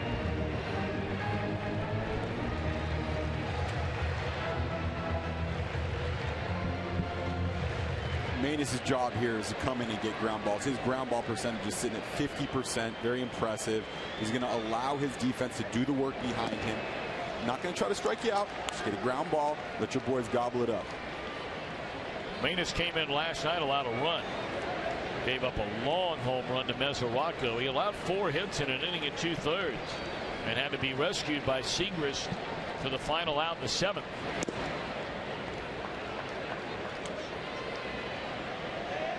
The reason he traditionally gets ground balls is a lot of downward angle on his sinker. Forces hitters to pound the ball into the ground. A dribbler foul. Of course, the Reds are trying to just get through this stretch until, for the first time it would be all year long, they get everybody back. They have another week on Votto on the disabled list when the Reds won 97 just 2 years ago. I mean, look at the numbers with Votto, but look at the numbers without Votto. And it wasn't like just, a couple of weeks on a DL. When a team loses Chu at the top of the lineup that gets on base an extraordinary clip, and then you lose Votto, who since 2011 has been the best in baseball at getting on base, better than Miguel Cabrera, it's a huge loss, and it takes its toll on an offense. There's a couple of Reds on a DL right there. Votto on the left, Jack Hanahan, a backup infielder on the right. Votto off to a very, very slow start this year. He's drawn a lot of walks, but of course, that is the hottest topic of debate. If not in all of baseball, I can assure you it is among fans with the Reds. And the dynamic of the sabermetrics argument, getting on base, not making outs, versus the old school argument, if you will, of the ability to drive in runs. And man, oh man, it is a seemingly endless topic of conversation all over baseball for the better part of a year and a half. Well, who cares about his .257 batting average if he's still getting on base this season at a 41% clip? It doesn't matter if you get there by dribbling a ball through the infield or by taking 6 or 7 pitches, wearing down the opposing pitcher and standing on first base. 1-2 to Mesoraco.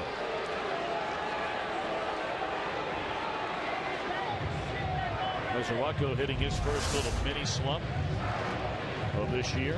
Well, that's he thought a strike low, or not a strike, just low, period. 1-2 to Mesoraco.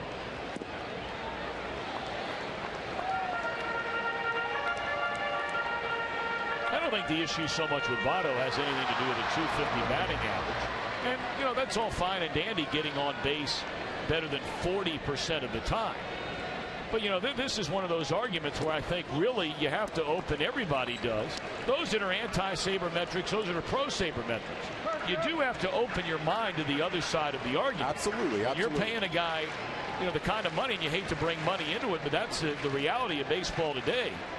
When you're paying your number 3 hole hitter to knock in 70 runs, and this year on pace to knock in less than that, I think it's only natural for fans to ask the question, is that enough? I absolutely think it's natural, but you're not really paying him to drive in runs. His ability to drive in runs is out of his control.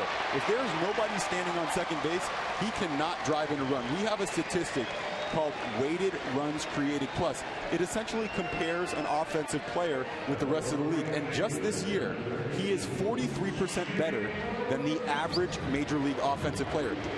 You know, driving in runs or not, that's still very impressive. His career, or last year, he was 56% better than league average. This year, he's 43% better than league average. Eventually, that number will tick back up to his career average. You can absolutely dependable Joey Votto. That's going to be all for Manus. He does what he does, and that's get a double play ball. So Choate will come on. Cardinals lead by 4 in the 8th.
That is too cool.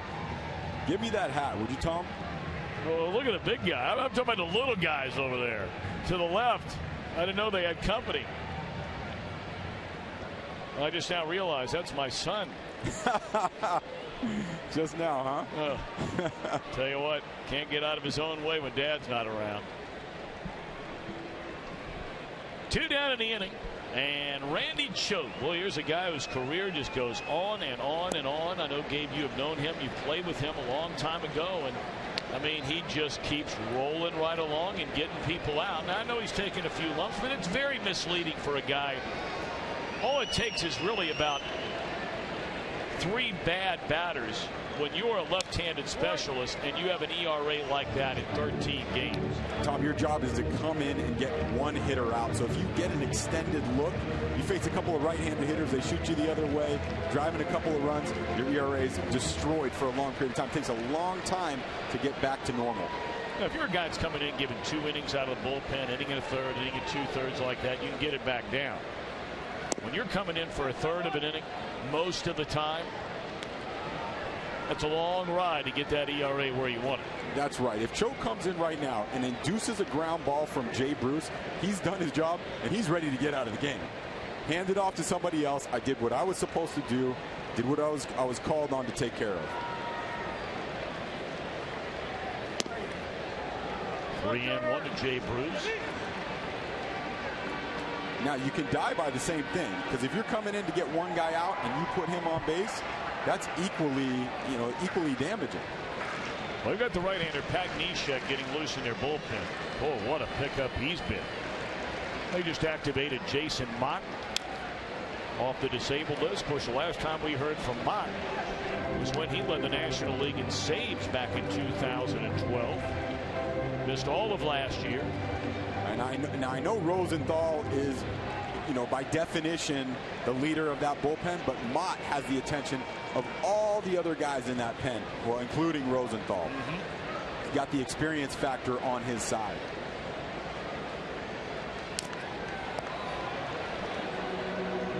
Three and two on Jay Bruce.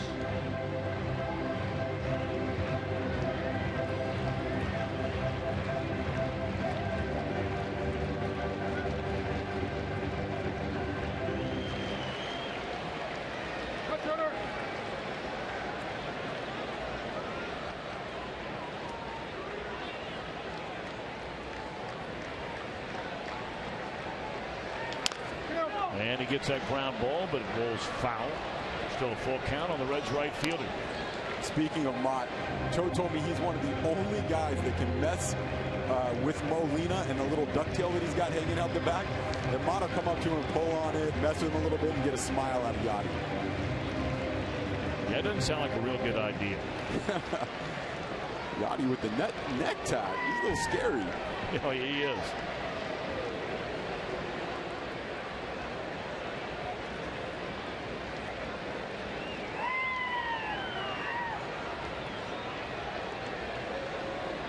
Cardinals are running to first. They got another in the fourth. Reds made it a 2-1 game in the bottom of the fifth inning.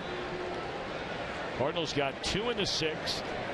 And then the Reds had big chances in both later of that sixth inning and in the seventh. And Choate strikes out Bruce, and we're on our way to the ninth. Cardinals 3 outs away from evening this series at a game apiece.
Charlotte with coverage beginning with NASCAR race day at 4:30 p.m. Eastern on Fox Sports 1. Live race coverage begins at 5:30 Eastern on Fox.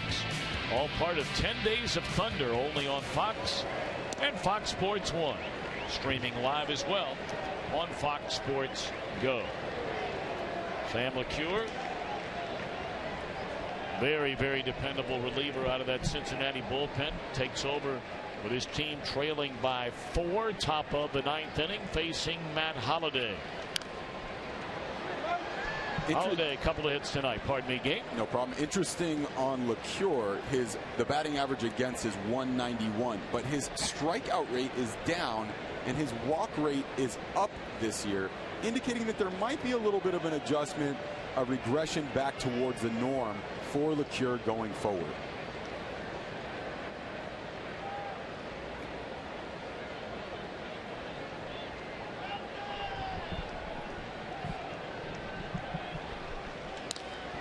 Line into left field. That'll be a base hit for Holiday and a 3-hit night for him. He's knocked in a run and scored a run tonight.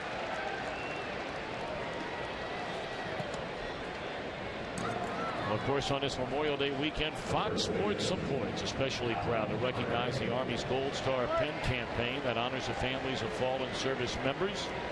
To learn more, visit goldstarpens.org. Before the game, Leslie Rogers, a Vietnam veteran, threw the first pitch.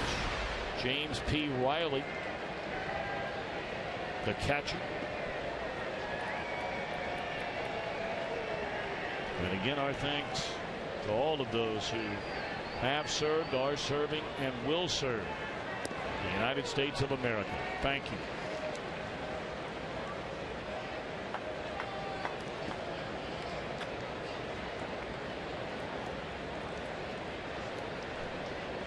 Tom, if you're looking for a reason why Alan Craig might be struggling a little bit more this year as it relates to his numbers, his line drive percentage is down from last year, and we know 75% of line drives turn into base hits.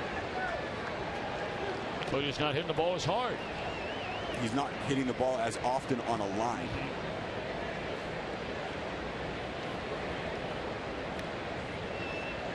I mean, they're putting a lot on Craig this year. We talked about this young man has just had a terrible time staying healthy.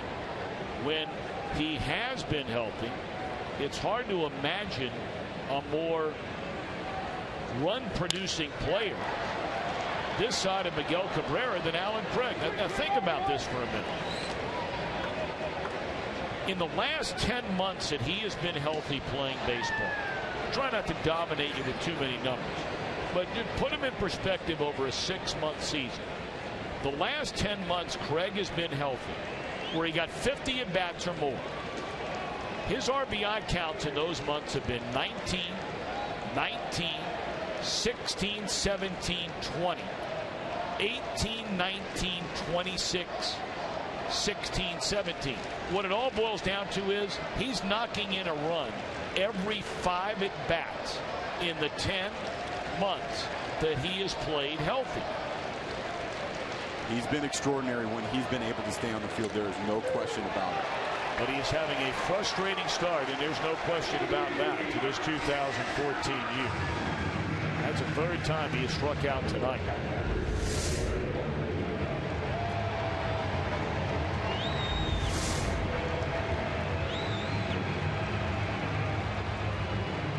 I mean, they let Carlos Beltran walk out the door. Of course, he signed a big deal with the Yankees, and the Cardinals have been very shrewd in the decisions that they have made, perhaps none bigger than the decision they made not to sign Albert Pujols and what that has done to their overall team payroll. Now you have to have the horses to replace it, and Craig was the guy ultimately who took over that first base position.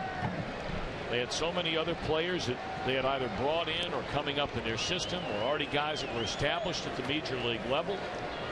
But you can talk about all these other things going on with the Cardinals team, and there are a lot of great things to talk about. But it certainly can be argued the biggest single decision that they made, and the best decision that they made, was not paying Pujols on a 10-year deal. When you let an iconic figure walk, it takes an extraordinary amount of courage because you're worried about the backlash from the fans. But they saw a regression coming. This guy was getting past his peak years, and obviously he's had an extraordinary resurgence thus far this season, early in the season. But they saw a pattern. They saw that he was declining physically. It was the right move. A 10-year contract for Albert Pujols was not the appropriate decision for the St. Louis Cardinals at that time. And it was a gutsy call, as you pointed out, because there is no doubt Pujols is one day going to the Hall of Fame. And he was the best offensive player in the National League for over a decade. So you could say that he earned that contract that he received with the Angels. The other way to look at it is maybe you try to sign a shorter term deal if you're the St. Louis Cardinals. They just weren't able to get Albert to buy in. Fly ball to center field, and there are 2 away in the inning. And I don't want anybody to misunderstand what I'm saying. I'm not saying anything against Pujols. He was the best offensive player over an 8-9 year time frame, arguably in the history of Major League Baseball. And he's been so thus far this season as well. So you could see a resurgence, but over the long haul, a guy is going to decline into his mid to late 30s. We're going to see it at some point with Robinson Cano. It's an inevitability. You cannot produce at that level all the way into your early 40s. It just doesn't happen. But where you get so much of that is when you're in, and while the Cardinals are the great fans and they pour in there every single night, well, the bottom line is they are still in a market that is in the bottom third size-wise, much like Cincinnati in Major League Baseball. You're not going to spend $200 million on a team payroll. When you're locking up a guy for $250 million over a 10-year time frame, if you're not going to spend $200 million to cover up some other holes, then that really, really begins to drain and sap what you can do around a given player. It's very difficult to ignore what a team like the Oakland Athletics does with their payroll. They bring in a combination of a guy like Norris and Jaso behind the plate to try to match the production of a much more expensive catcher, and they've done so successfully. That's why every year it seems that they win 90 games with such a small payroll. The Tampa Bay Rays do it very effectively in the American League East as well. They've won 90 straight games for 2 consecutive years with the lowest payroll in the division. 2-1 on Johnny Peralta. And now 2-2. Peralta over 2 tonight, has walked twice.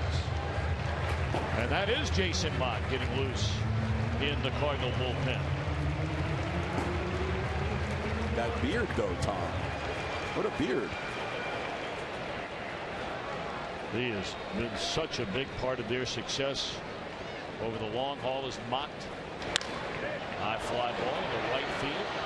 And Bruce will track it, inning over. So the Reds will bat, it appears, against Mott in the ninth, trailing 6-2.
Just off the disabled list after missing all of last year, Jason Mott. led the National League in saves, 42 of them in 2012. Mott is trying to finish a game tonight for the first time since the 2012 National League Championship Series against the Giants. Pitched an inning and 2/3, allowed a hit, no runs, and a strikeout against Arizona 3 days ago. Coming all the way back from Tommy John surgery. That year in 2012, he struck out 30% of the batters he faced.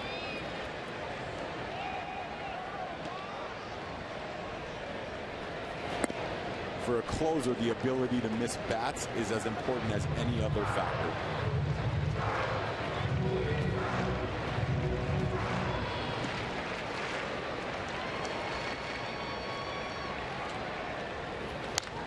And a high fly ball off the bat of Brian Ludwig. Drifting back Holiday. Goodbye. It's a 3-run game.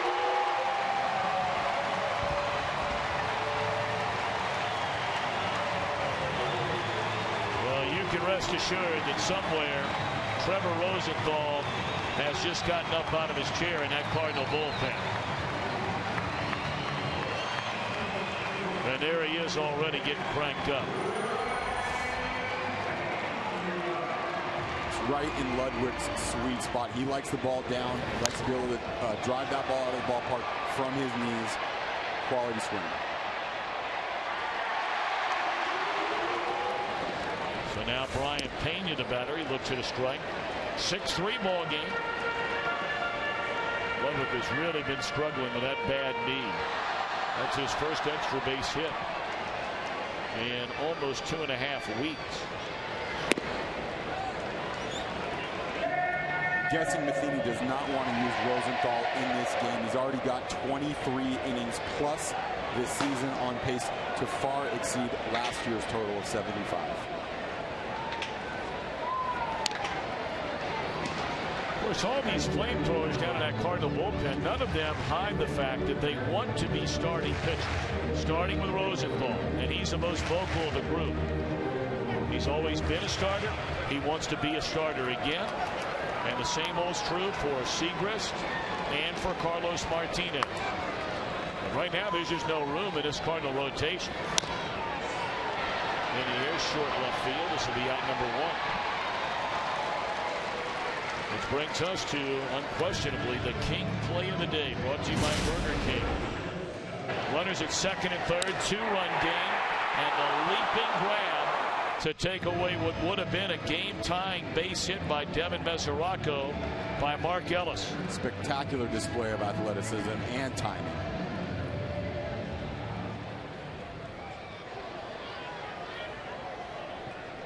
What a play it was.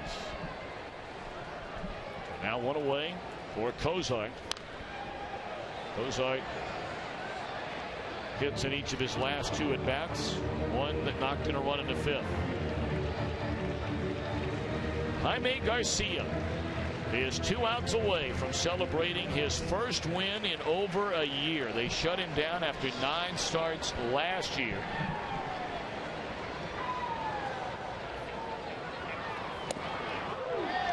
Oh, and 2 on Cozart.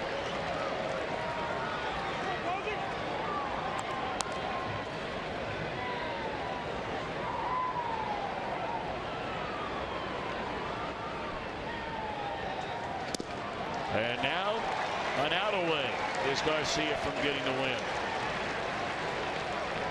And we look ahead to next week. Well, once more, it'll be a doubleheader. We start on Fox Sports 1, 3:30 Eastern. The Braves and the Marlins, top 2 teams in the NL East. And then baseball night in America.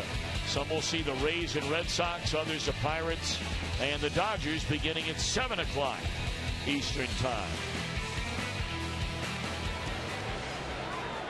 Tom, we talked a little bit earlier about Sean Marshall and him coming back with less than his perfect arm speed.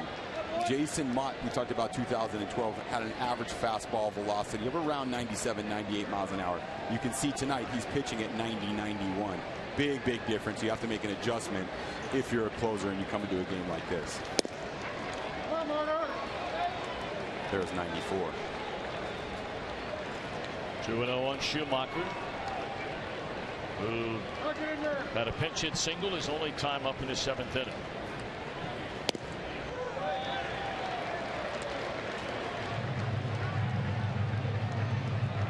Well, I'll tell you what, just watching Mott, you'll drink a lot of decaf if you watch him long enough. Make you a little nervous just watching him twitch around out there. It's a hat, it's a beard, it's a... Not that their personalities are anything alike, but it reminds me a little bit of a former teammate, John Rocker, who used to twitch around a lot out there, grabbing at every part of his uniform. And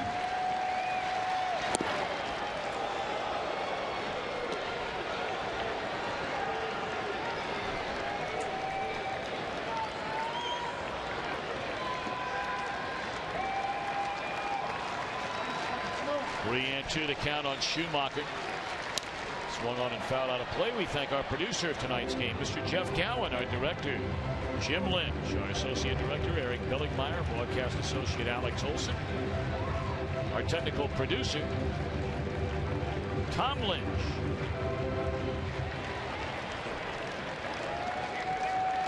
Simon Benazra, our technical director, entire crew here from Cincinnati. And there's ball 4 to Schumacher.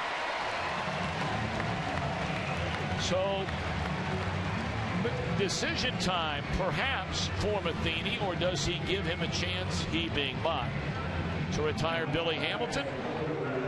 Nope, he's not even going to wait, because the one thing Matheny does not want to have happen is to give Frazier a chance representing the tying run here in the ninth, and he would be after Hamilton. So this will be a double switch. And we'll tell you about the new changes. Reds bat in the ninth, down to their final out.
The mound.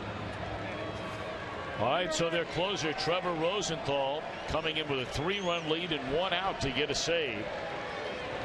And an excuse me swing by Hamilton. Bang, bang play here, and Hamilton beat it out. The fastest runner in all of Major League Baseball has given his team a chance to bring the tying run to the plate with an infield hit. And when you see an infield playing that shallow and a good job getting a good jump on that ball, Hamilton's speed is just exquisite. It's extraordinary how fast he is out of the box.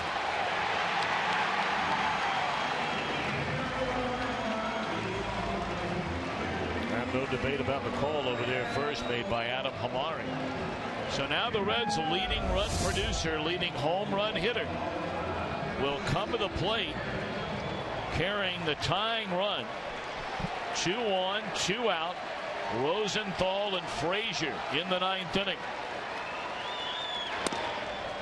Gives you an idea about the respect Rosenthal has for Frazier's fastball hitting ability. I mean, Rosenthal is a power pitcher. Absolutely. When you average 97-ish with your fastball and you start an opposing hitter off with a breaking ball and then back it up with another one, that tells me that he has a high level of respect for Frazier, like you mentioned, Tom.